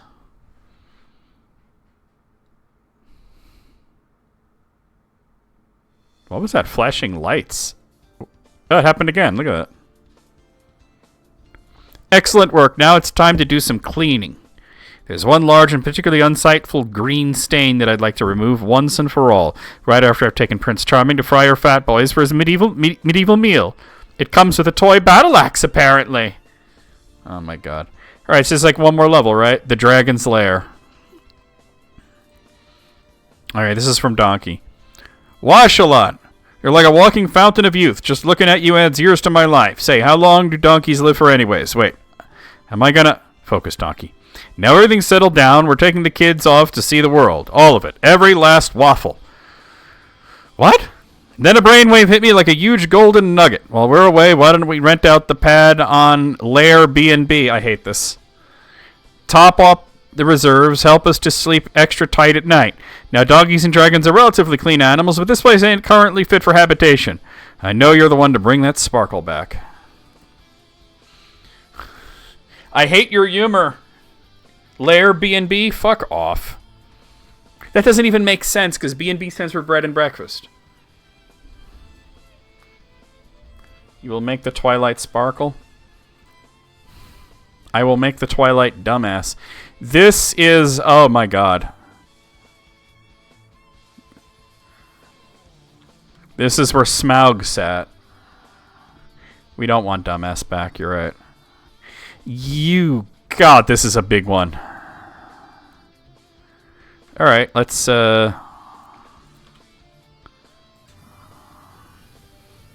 Listen, there might be a couple of things in here that get your back up. Excuse me, what?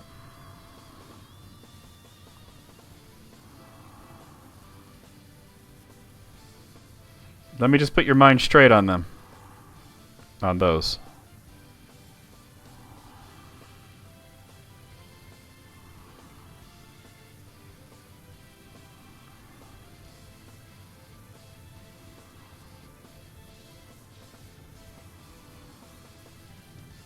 I don't remember that from Injustice 2.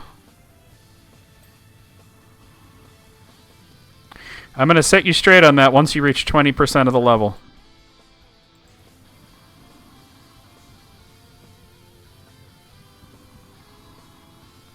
Yeah, we're doing this with the big hose, I think.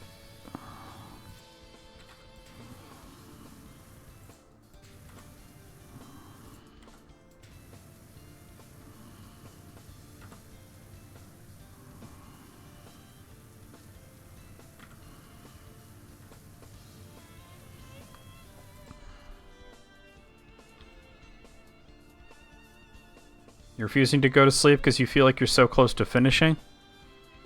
Been there. Oh, you mean finishing a game or something? What are you finishing? Not yourself, right? I'm so close. Quit edging? Well, let the man edge.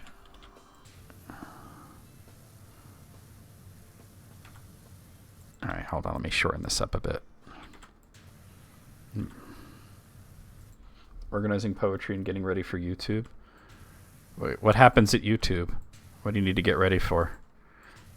Just so you know, you're not allowed to whip it out on YouTube. They frown on that. They frown deeply on that. What is... Is there any equipment in this level? There's gotta be, right? You're allowed to once. Oh, okay. You know what? Good point. There is a ladder.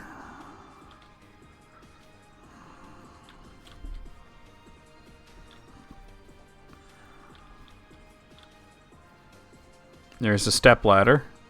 What are you doing, step ladder?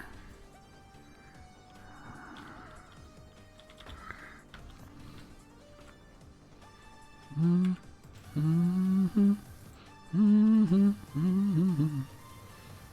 then Michelangelo washed the Sistine Chapel.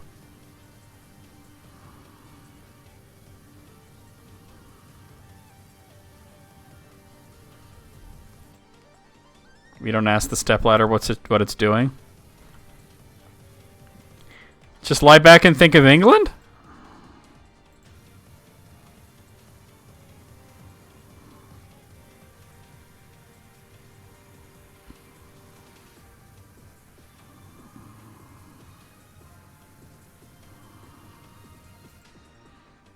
Bro, this ain't doing it for me right now. Like, how did I get this clean, but I can't get that one clean? There's got to be a way to get higher. Oh, can I walk up the chain? Kinda. Oh, plop. No. Oh, no. Beta. Oh, my God. Everything's so slippery right now.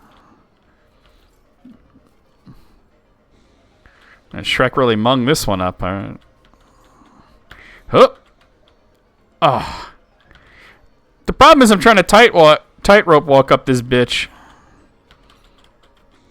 Alright. Alright. I got it. I got it. I got it. I got it. No, I don't got it. I don't got it. I don't got it. There's gotta be a way to get up higher. Alright, here. This won't possibly put out the fire. It's magic. It's dragon fire.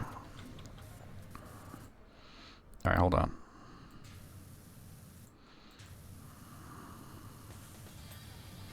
Alright, that one's clean.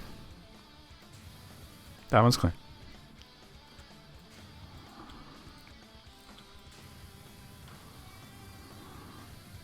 What is not clean on that one? Maybe it's something like from this angle. Oh, that's totally it. Shrek didn't start the fire. Nady didn't light it, but he tried to fight it.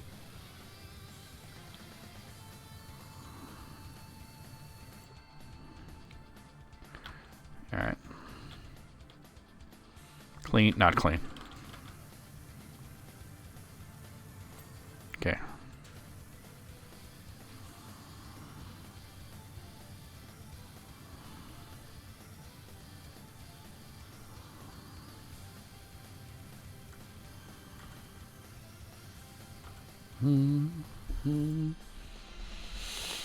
This song's called Don't Go So Smoothly, by the way, in case you're wondering.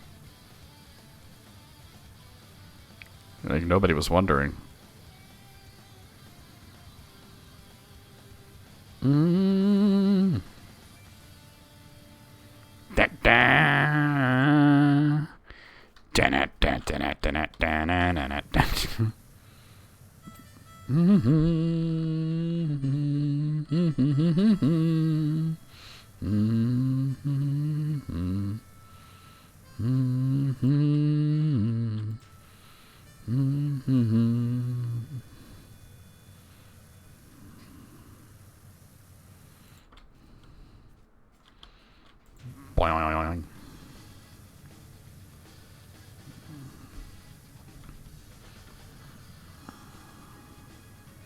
Hey now.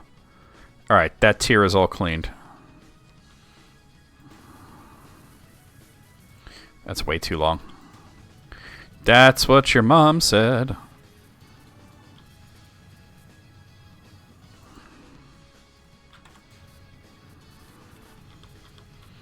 I'm hoping I don't actually need to clean the upper part of that because I don't know how I would get up that high.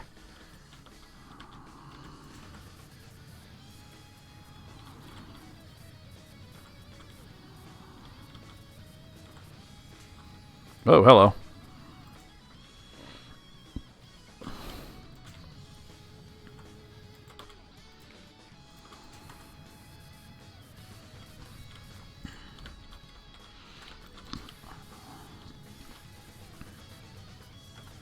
Shrek. Alright, cool.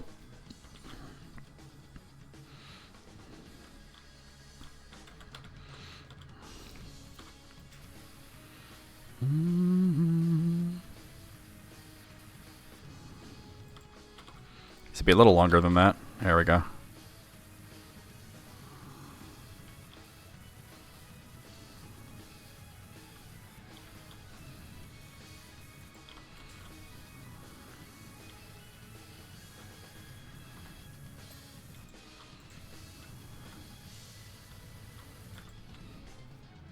To get behind this bitch. It's like that, bitch. Back that ass up. I'm back, bitch. It's like that, bitch. Don't need no money, just act rich. Oh. Wait, the shaft is not, but not the capital. Capital! Turned into the gray, not the gray prince. What's he called? The Gray Fox. Gray Prince is a completely different character from the same game.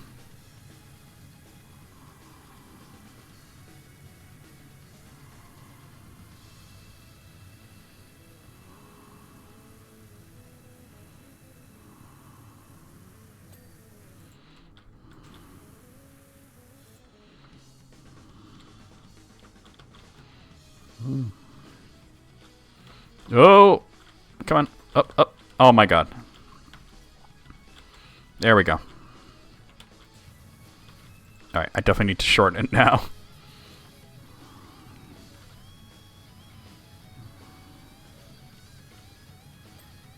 Hey now.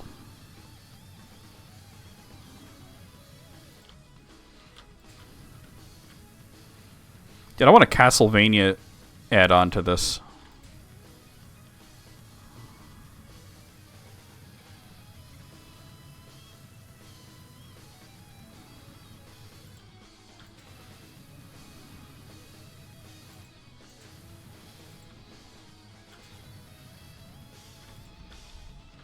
Amara 1-1 where you clean the blight. Oh yeah, it's like after the Nervarine got through there, but they're just like, man, all those blight storms really did a number on our shit. Can you clean it up, Outlander?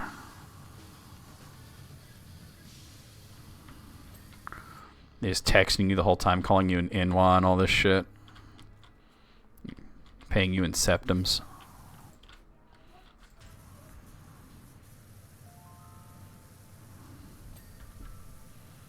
A still time. Die, motherfucker, still, fool. I mean, I've said before, is like, I might not be the biggest fan of the franchise, but I do think Star Wars would make a good thing, because those ships are always, like, dirty and whatnot. But then again, they did Warhammer 40k, and it was kind of a similar idea.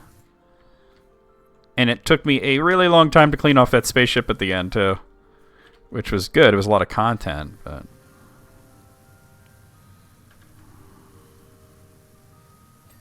Alright.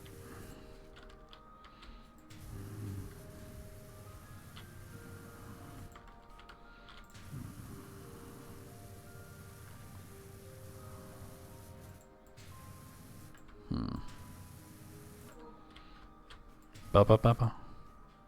Interesting.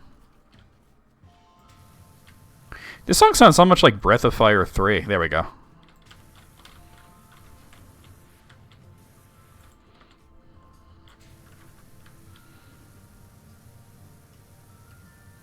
Like either the very beginning of Breath of Fire 3 or the very end of Breath of Fire 3. Because, you know, that game kind of has like a circular idea to it. A level where you clean up the giant crab shell. Oh, yeah. The one in Aldrun. That would be cool.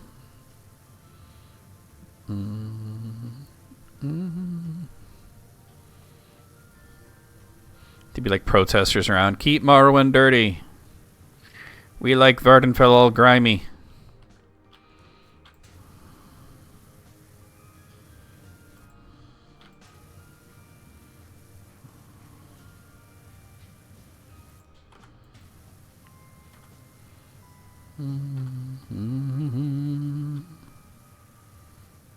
Hey now.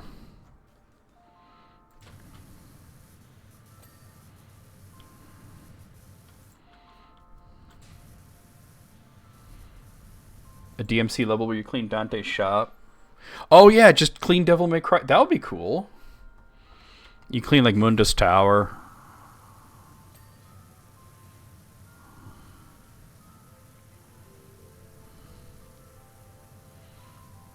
I mean, okay, so the ultimate would be like it would be rated M, but like imagine if there was like a PowerWash sim crossover with Mortal Kombat where you clean up all the levels after all like the blood and guts and shit. That would be awesome. That would never happen because this is such a family-friendly game. But God, how cool would that be? How did you get that pizza up there? And he called up Walter White and pissed him off, so the dude threw a fucking pizza on his roof. He told him no olives, bitch. I'm at 20% already. Wow. So you may see the odd sword here and there. Yeah, I would imagine so.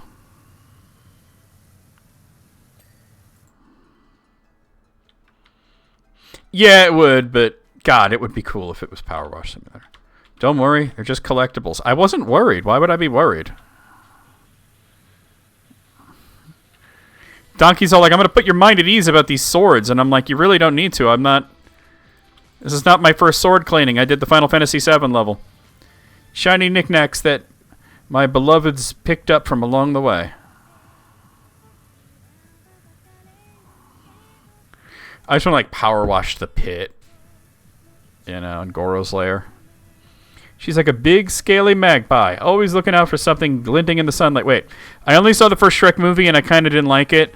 Does the donkey marry a dragon at some point? Does he... Is he banging a dragon? Give me your dirty love, like you might surrender to some dragon in your dreams.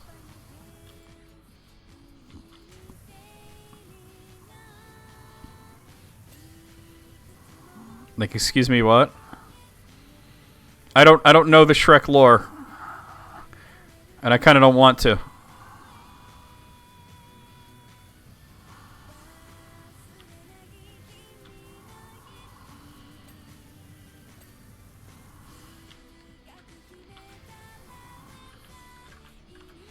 All right, cool.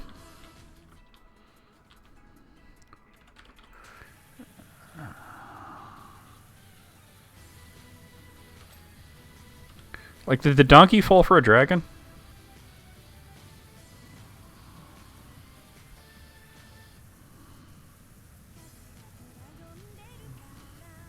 That can't be right.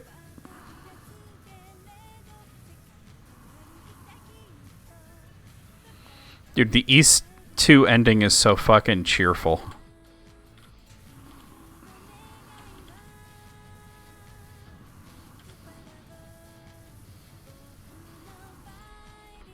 Or like the dragon fell for the donkey. Well, yeah, but it has to be like mutual, right? Like he's not kidnapped. Not in a DreamWorks movie, right? He called the dragon his beloved.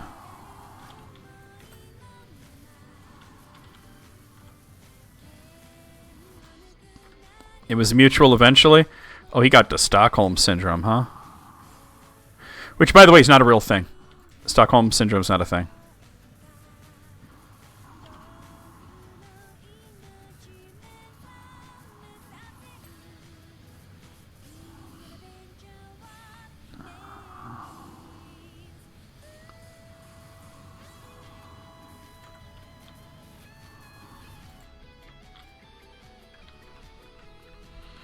The first time they met, it was a little one-sided.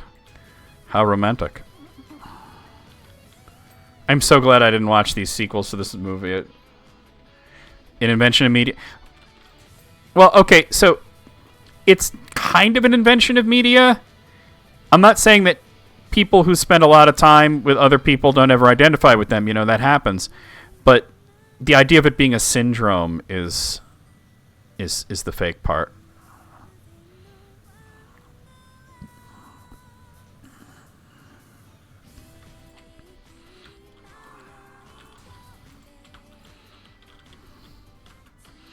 I figured this was going to be a cookbook. How to cook for 40 humans.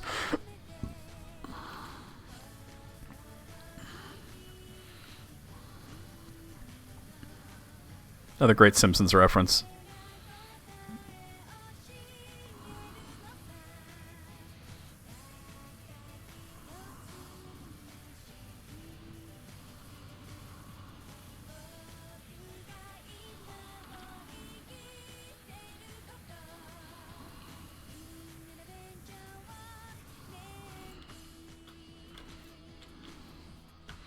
I'm high on pot. All right.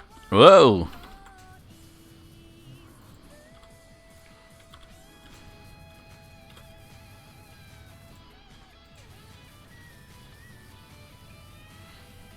Sometimes you just be high on pot. Let's see if we could finish this DLC today, right? There's still more, though. There's still, like, there's a free DLC that came out since I started the Shrek DLC. It's just one level, but I think it's like an ice skating rink. Oh, we got that.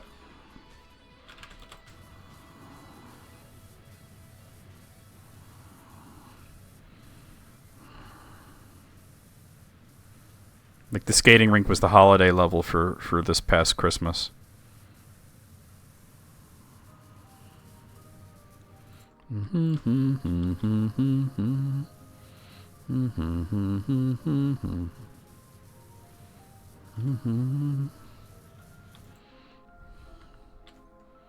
Snatch up some of the gold and run for it.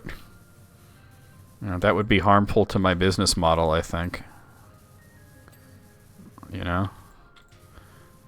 The power washing business that transcends space and time, it's all about word of mouth. Can't betray my customers like that. I'm getting a whole $400 for this job. Whole.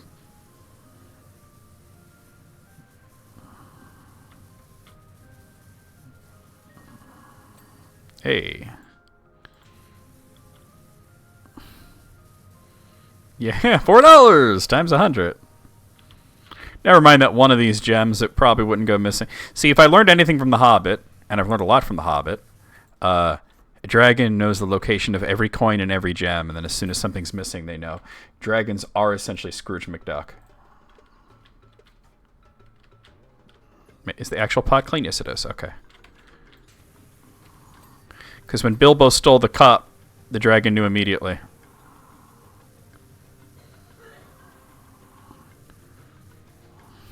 By the way, that is not the first time, nor will it be the last time, that I compare Smaug to Scrooge McDuck. I actually once answered a question on Quora over who was richer, Smaug or Scrooge McDuck. And I love that question, you know, and I answered it's absolutely 100% Scrooge McDuck, because the point is that he's ridiculously, stupidly, ludicrously wealthy. There isn't even a number for how much money he has. Don't be sorry. You're right. Except it's been centuries, not decades, right? Yeah, it's been decades, but yeah.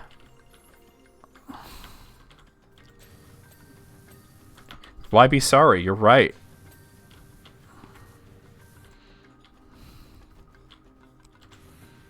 And Tolkien would say that's why it's high fantasy, because he doesn't mention that.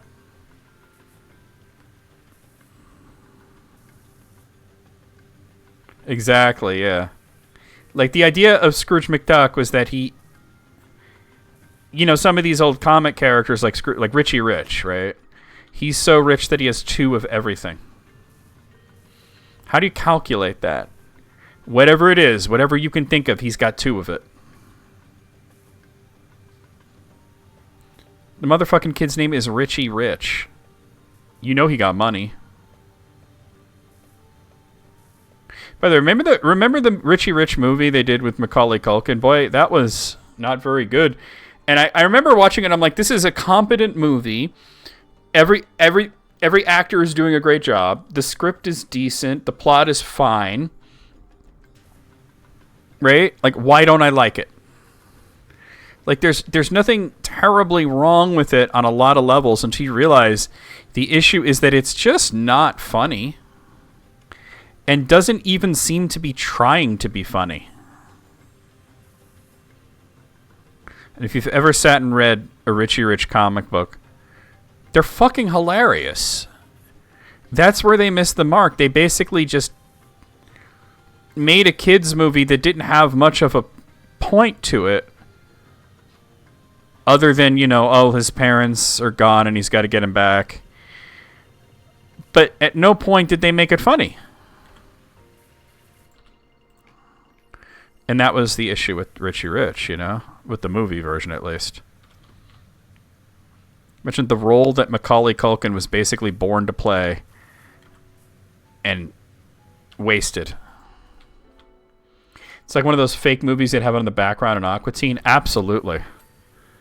Absolutely. It's just weird. Like, Casper got a halfway decent movie. How come Richie Rich got fucking shafted?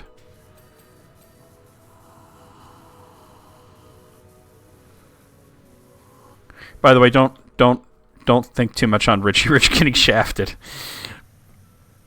Da, da, da, da, da, da, da, da.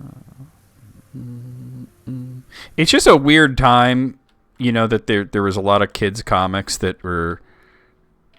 The whole idea of it was, look how stupidly wealthy these characters are, and that's the whole thing. That's the whole thing. Assisted living Richie Rich. He has 2 ventilators. I mean, the whole idea with Richie Rich was that he's ridiculously wealthy, but always is having a bad time. That's why it was the poor little rich boy. That was the whole point. He has 2 firing squads. 2 guillotines.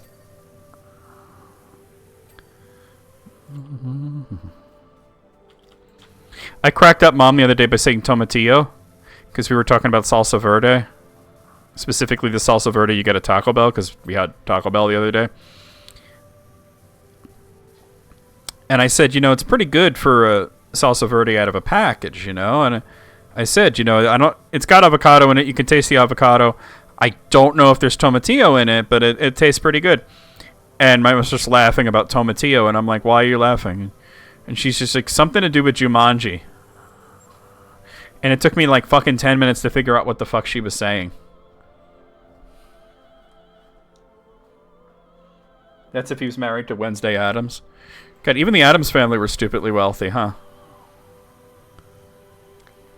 See, when the revolution comes, the Addams family would insist on being the first to be guillotined. They would get in the guillotine. There's also that sword, shield, and helmet clumped together in a pile.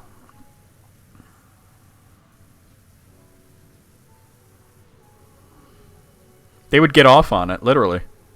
Rest assured, they were just coincidentally gathered together like that.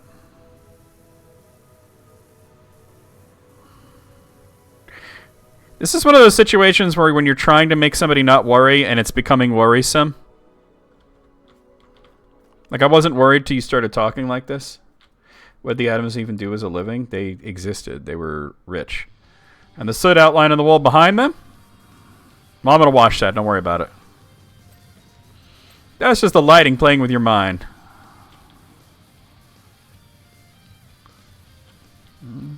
It's a weird question, to be honest. Like, I get that. Like, what does Bilbo do for a living? He's rich. He doesn't do anything.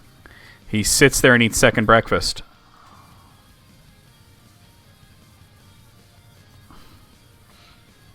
What do the elves do for a living? They fucking write songs and sing and dance around. There's no capitalism in Tolkien's world. The live-action series from the 90s? Wait. Was there a live action Adams? Oh wait, you're talking about the series of movies, right? Not like a TV series. You're talking about like the movies with Raul Julia, right? Yeah, exactly. They're immortal. They don't have to worry about getting jobs. They kind of just did whatever they wanted to. It was usually just, I'm going to make some jewelry because I feel like it. There was a live action TV series in the 90s? Bro, who was in it? I remember there being like 3 live action movies, one of which was kind of very direct to video, but how Darkwing Duck makes money? Well, Darkwing Duck was based off of Batman, so I would assume that Drake Mallard just had money. You know what I mean? Like, wasn't he just kind of... He wasn't, like, stupidly Bruce Wayne rich, but he was kind of comfortable, no? Like, he was able to just adopt Gosling, and he didn't have to go through too much trouble for that. I just assumed that he was comfortable. It was only 1 season. I gotta look this up. How do I not know about this? Hold on.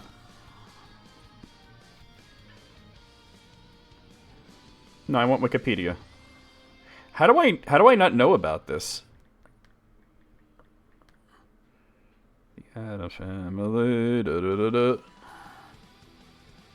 Right, not the friggin' musical. Here we are. The Addams Family. Okay. The new Addams Family, is that what you're talking about?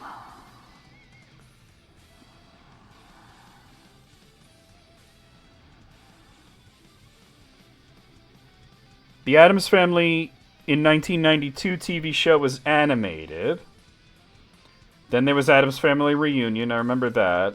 It didn't have a lot of the cast in the movies, the first 2 movies, but the new Addams... It was produced in Canada. All right, let me look at this. How did I not know? Oh my god, why does Fester look like that? They all look spot on except for Fester. Fester's like from Temu Fester, you know? Like, I'm like, okay, there's Lurch, there's Gomez, there's Pugsley, Grandmama, and all that. And then Fester's just, like, looking like Temu Fester.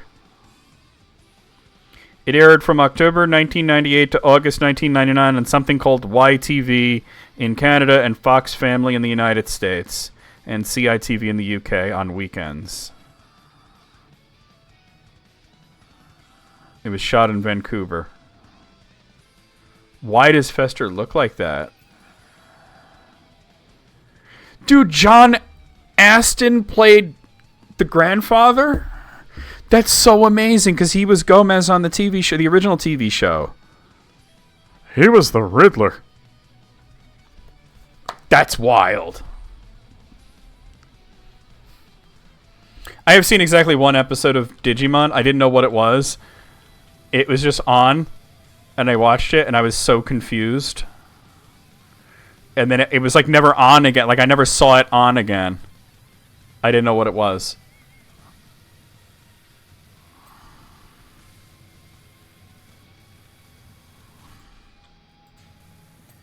All right, this isn't clean.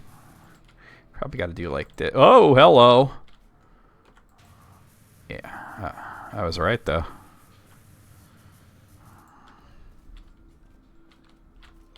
I'm getting a Digimon.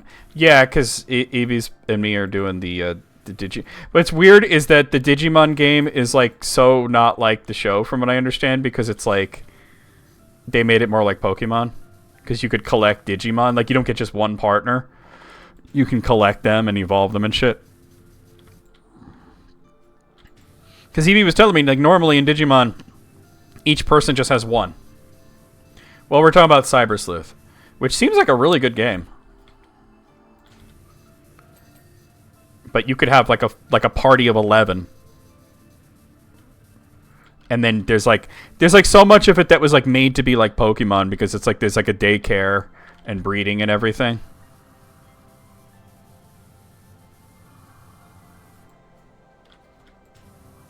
It's a little bit of Mega Man Battle Network thrown into it too.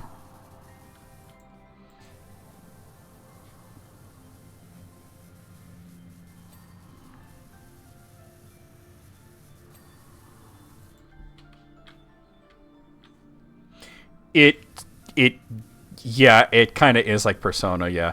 It's like Persona and Pokemon had a baby. Then again, Persona and Pokemon have always had a lot of similarities. But you're right. Especially, the soundtrack sounds like Persona. The soundtrack sounds like Persona. It's wild. But you don't have to negotiate with them or catch them or anything like that. What you basically do is each time you run into a Digimon in battle, you automatically scan it. And it's like a certain percentage, and once it reaches 200%, or once it reaches 100% rather, you can just go and like manifest them. Just basically just go to a place and spawn them. If you get to 200%, they'll just have higher stats. And then once you manifest it, the scan percentage goes down to 0, and you can start over and scan them and then re-manifest another one if you want to evolve it differently. Because they each have like a lot of like different evolutions. Like different divergent paths and shit.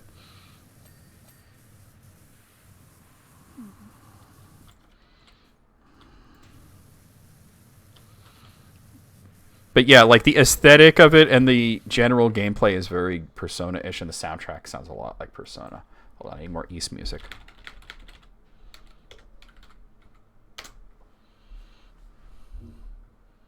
See, now Digimon World is basically just like What If Monster Rancher, but Digimon.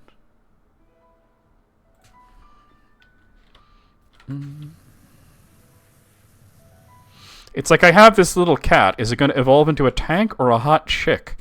That's what Digimon's like. It's so fucking weird.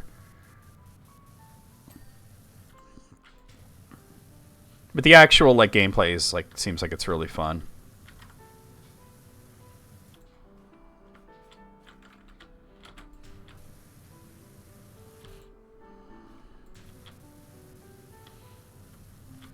I think the only reason that there's a lot less Digimon than there are Pokemon are because for some reason in the world of Digimon they all have to end in Mon. Like the names all have to end in Mon, so they're kind of hobbled by that. Yeah, you don't, well, you kind of sometimes do, which is a shame. But yeah, you usually don't see that in Pokemon. If we could erase the Pokemon, like, fucking, what is that rabbit thing that everybody thinks is hot? Y'all just tripping on that.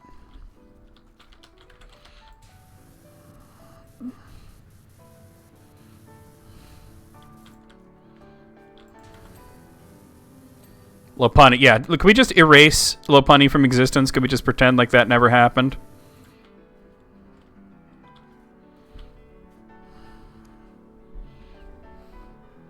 Digimon had no issue with making a dragon made of guns. Absolutely not, yeah. They were so busy asking if they could, they didn't ask whether they should. But life finds a way. You like your murder rabbit? Well, okay, so you score bunny. I'm just saying, Cinderace is a fantastic murder bunny.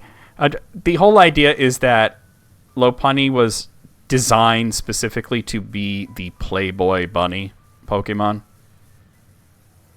So, yeah. They probably shouldn't have done that. Shouldn't have done that. He's just a boy. Oh my god, the first Sling Blade reference of the year. Probably the last one. I don't think of that movie all that often. Some folks call it a Sling Blade. I call it a Kaiser Blade.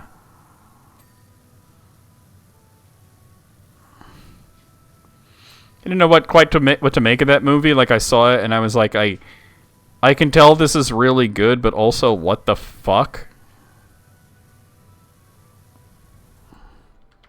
You call it a box cutter? Well, I mean, it's not.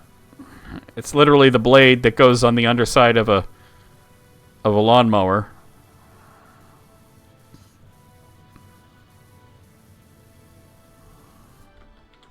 You don't remember it too well? Not a lot happens. It's more of a character study than everything.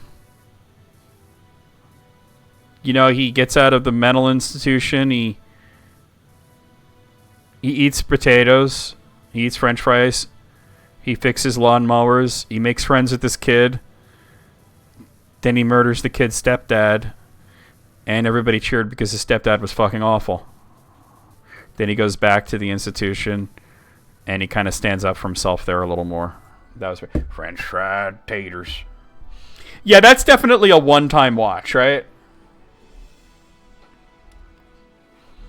A 5-meter tall box cutter knife. Dude, what? That's a big-ass box, right? Just like your mom. No, but for real, like, when do you ever see a box that big at your mom's house? I know, but no, for real. At that point, it's not a box cutter, right?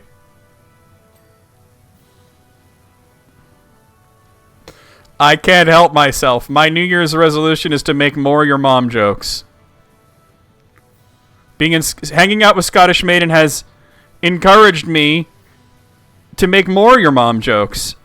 Because guess what? They're always funny. And people, like you make the joke and people are like, my mom's dead. And I'm like, not literally your mom, just the concept of your mom. Like, just go with it, man. Like, come on. It's like, did your sense of humor also die? Like, come on. Have you checked your butthole for your sense of humor?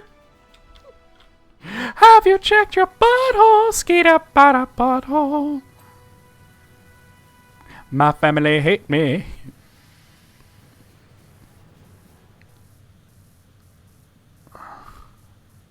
It's like, just let me make your mom jokes. That's my New Year's resolution, to make more of your mom jokes. At least once a day. Since you're considering we've already made like 5 today, we're on a good start, right? Ba ba ba ba ba ba ba ba ba ba.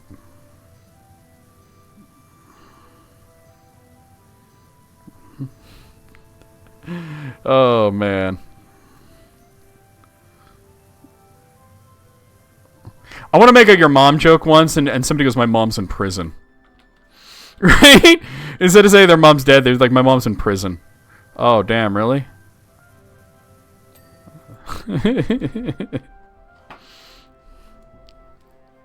Odds are, if you know a lot of people, you know at least one person whose mom is in prison, right? That's just a numbers game. My mom is the... Oh, shit. My mom's in prison. Oh, I'm sorry to hear that. Yeah, she's the warden.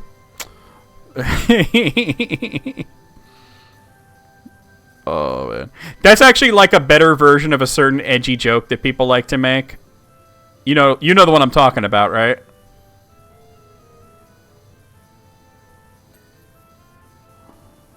I'm not going to repeat it here, but you probably know the one I'm talking about. Oh, your mom's a jailbird. So's yours. Yeah. Exactly, yeah. That's a way better version. My favorite Nelson's mom joke was... it was one of the early episodes because his dad was still there. And he's like, well done, son. I'm taking you to Hooters. I don't want to bother mom at work.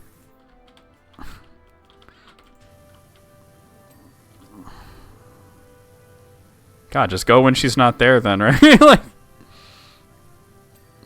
I have never been to Hooters. I've never even seen a Hooters. At one point, I thought they were just a joke from like TV and stuff, but apparently they are real. I've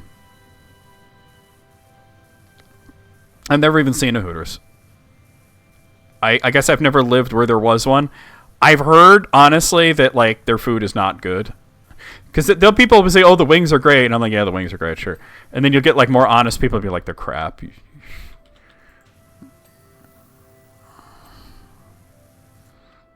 Remember that episode of South Park where they were making fun of Hooters, but it was like for kids. It was called Raisins. And all the boys walk in and they're like, wow, this place is awesome. And Cartman goes, how can you tell? We haven't even had the food yet. And I'm thinking like, damn, the one time Cartman's right.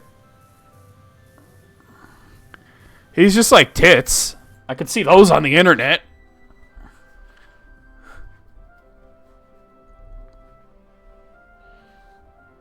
You approached a friend to catch up. He wanted to meet at Hooters. I guess they have Hooters there. I mean, I wouldn't say no, but I wouldn't expect much. You know what I'm saying? I wouldn't be like, this is going to be an amazing experience. Just this really outdated beauty ideal of women in really thick nylons and teased up hair. right? And from what I understand, insanely overcooked wings and overpriced beer. Oh man, I can't wait for all the heartburn I'm gonna get. Heartburn and blue balls, right? Because guess what? The waitress isn't going to fuck you.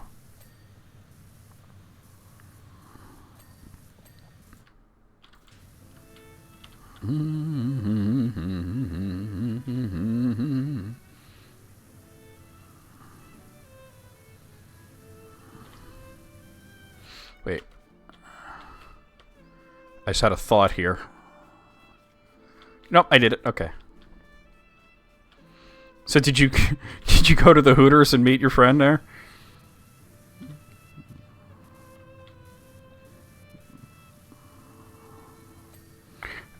Wow, I always thought there was maybe some gold here, a jewel there, maybe even the odd collector's scroll or whatever.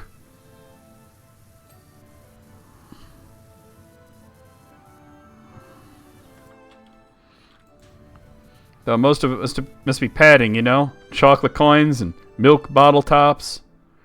The burger was nice and beefy, if a tad salty.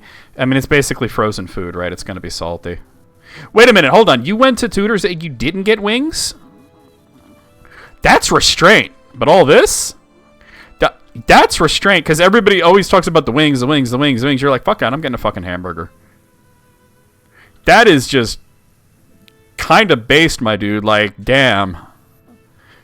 You're just like, I don't care about the stereotype. I'm getting a hamburger. I'm getting what I want.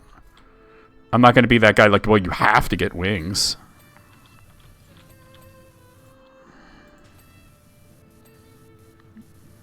Dag.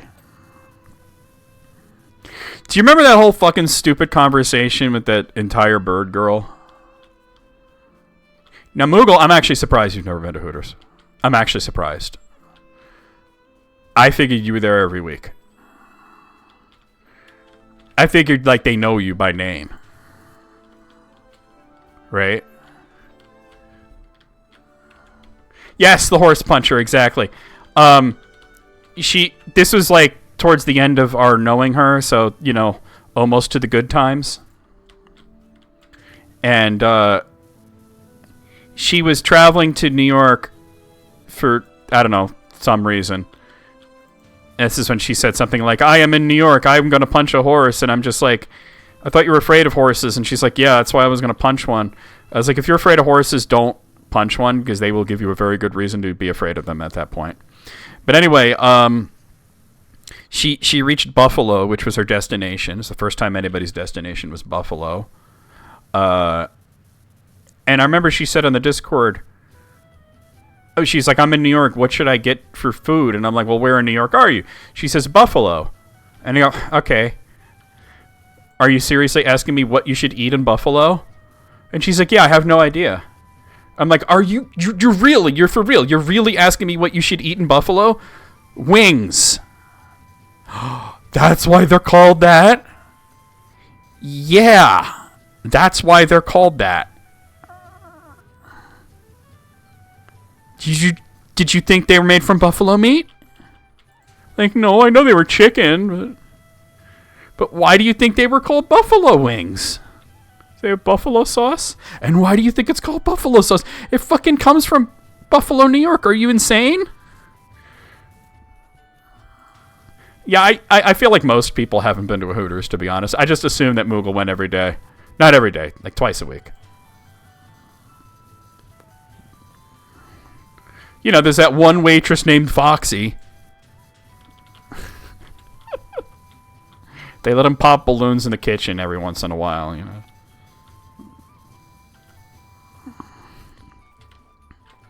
Last night, Moogle was like, he's like, I'm going to pop some balloons. I'm not waiting till midnight.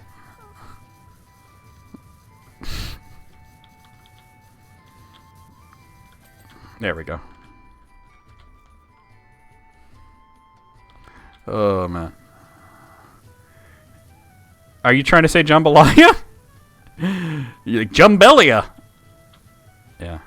Yeah, absolutely. I would want to get jambalaya if I was in New Orleans, or perhaps some gumbo.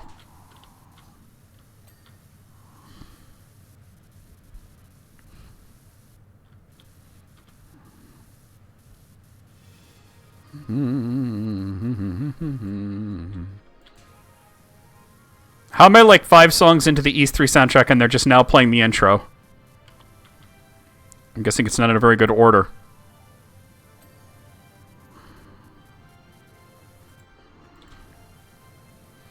Imagine asking, what should I eat in Buffalo?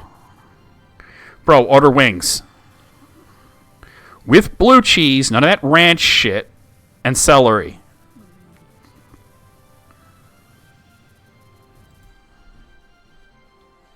Sleep is for the weak. Well, literally, yeah. You get weak, and then you sleep. Ranch is haunted. Like, honestly, I find ranch sauce to be disgusting. But getting it on buffalo wings is just it's an extra layer of what the fuck are you even doing? Like, most people don't even like blue cheese, but will admit that it's excellent with buffalo wings. It just goes with buffalo wings. You had one job, Homer. As a matter of fact, I've known people who absolutely hated blue cheese dressing, tried it on wings. I was like, just try it. If you hate it, right? And now like blue cheese dressing because of that.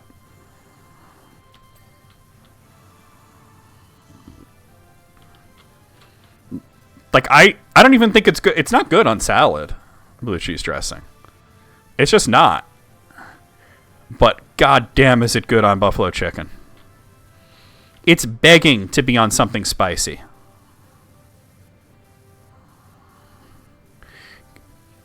I might make buffalo eggs tomorrow.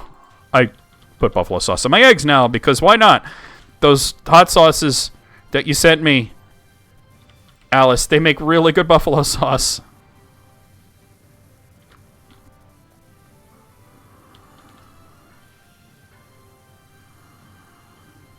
We actually used some of the XX Hot in the mac and cheese the other day. We made like beefy mac and cheese. And put some of the XX Hot in it.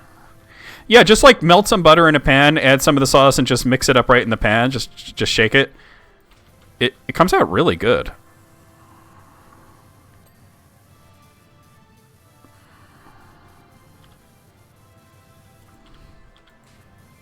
You know how many people are surprised that the ingredients to buffalo sauce are literally hot sauce and butter? People I thought it was way more complicated than that. Actually, then again, remember that time that like Barrel didn't know that you could easily make garlic bread? And he thought you had to like bake garlic. You thought you had to make bread and bake garlic into it. And I'm like, no, you just literally just. It's like, do you know how to make toast? Yeah. Do you have access to butter and garlic? Yes. Then you can make garlic bread.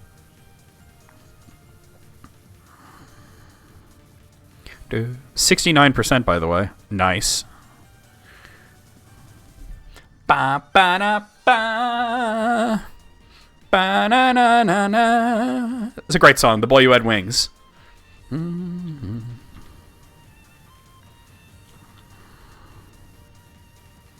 I don't know why there's a song in East 3 called The Boy Who Had Wings. There ain't no boy who has wings in it. Are we referring to Adel? Are we referring to Chester? What's the deal? Doesn't matter. The song fucking kicks ass. Who cares, right? You don't want to think about 69ing where Donkey and the Dragon live? Too late. You thought of it. You're thinking of it right now. He's like, just that fucking ridiculous Eddie Murphy voice. Oh yeah, that's sexy. Da, da, da, da, da. Shrek's sitting there. Nice. Alright? He's watching the whole thing. Nice.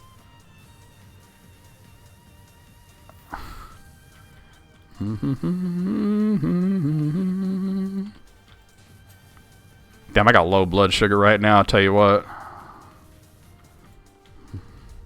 A Cybertruck exploded all over your face and chest? No, I mean, like, good. That's what I meant to say. Good. Yeah, Guy's just like, of course. That's what it does! I feel like we need Master Shake to say that. That's what it... Oh, the sword is clean? Okay. I didn't hear the ping.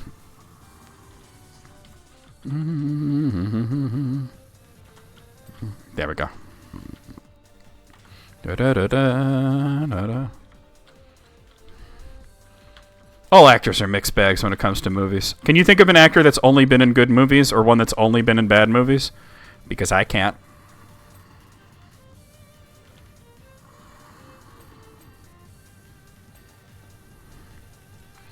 See, the problem with Eddie Murphy is that he is an insanely good actor who often appears in shit movies. Why? Because he likes money. Who doesn't? Like, if you're an actor and somebody was like, I'll give you $20 million to be in this total piece of shit. Okay. Can I get that in cash?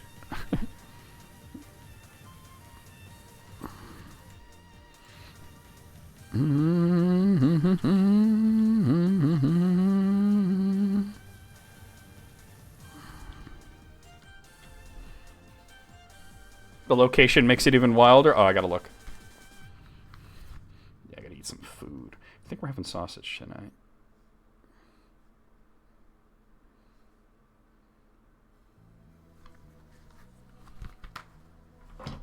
Bruh.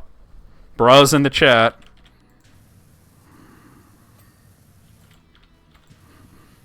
That's where one would be, right?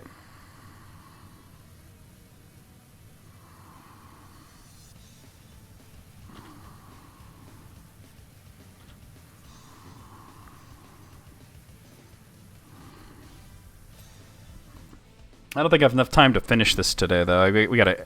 Honestly, I should just end.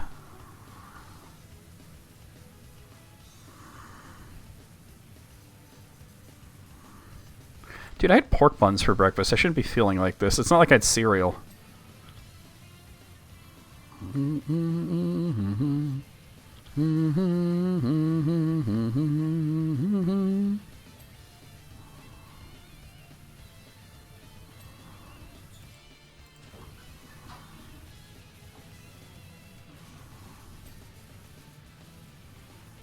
Alright, I'm only going to be live for a few minutes.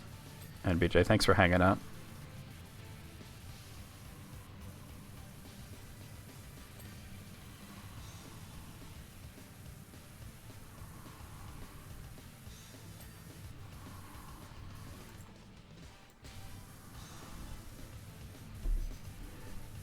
I'll play till Be Careful finishes, the song that's playing right now.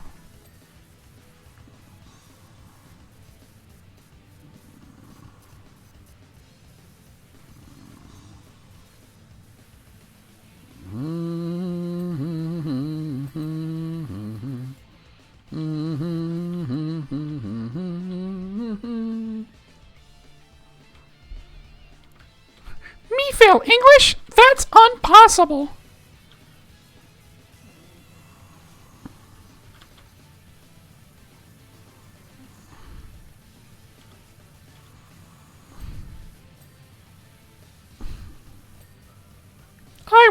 I won! No, Ralph, you're failing English. Me fail English? That's impossible. Academic alert.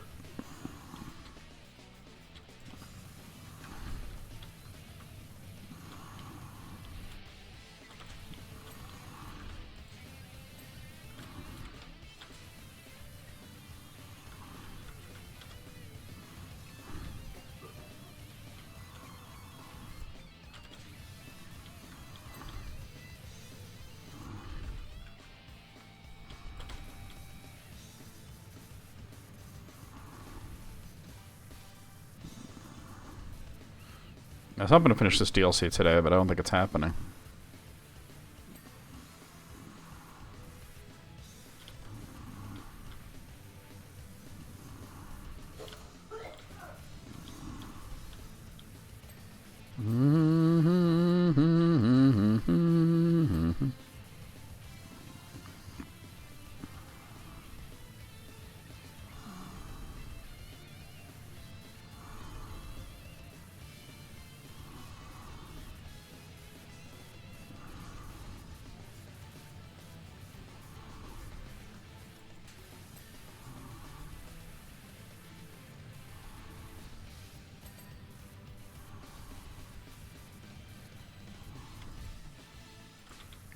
I'm being so haphazard. This one's going to be kind of a nightmare to finish when we do. But oh, that was the end of the song. Let's stop here. Me fail English? That's impossible. Okay, guys, we're going to call it a day. You're like, I know. That's what we all call it. It's literally what it's called. Thank you for coming by. I had a lot of fun today. We're going to go over the schedule, and then we're going to do a raid. So here's what's going on. First, let's get rid of this. And, all right, so tomorrow night we have a Tolkien stream. So we're going to be doing the Council of Tolkien. I will be here. Sid will be there. Matt will be there. The background will be different. But we're going to be talking about different subjects related to J.R.R. Tolkien. So that's tomorrow. Friday afternoon, I can't seem to click things correctly here. There we go. We're going to be starting Dragon Quest III HD 2D Remake for Steam. Saturday night, we'll be continuing along with more of Xenoblade Chronicles 2 for the Switch. Sunday night, we'll be playing the rest of Castlevania Lords of Shadows DLC, the second DLC, Revelation, which is very difficult, but we'll get through it. I've gotten through it once before, after all. Monday afternoon, more of Street Fighter 4 for PlayStation 2. Tuesday night, I don't have the scene set up for it. Ignore Cookie Cutter because we did finish Cookie Cutter. We're going to start Ori and the Will of the Wisps for Steam. And then Wednesday afternoon, well, just ignore Oblivion because we just finished Oblivion today. So it is actually going to be East 10 Nordics, which we're going to be playing on Steam. So, oh, that's the intro. Don't go there. Let's go over here and see who's online that we could raid. Who's on first? What's on second? A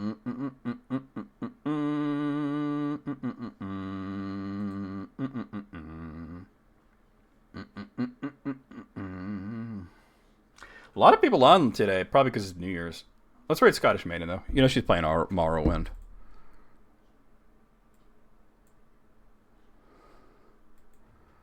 I know what I'm raiding her with. I'm just going to use the box cutter joke.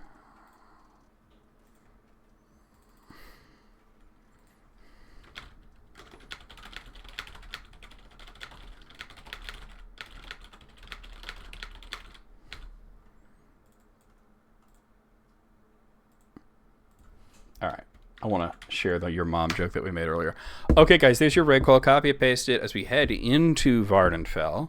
I'll see you guys tomorrow. I'll see you guys later. I'll see you guys next week. I'll see you guys around. I'll see you, motherfucker. Here we go. Wait, the raid didn't work.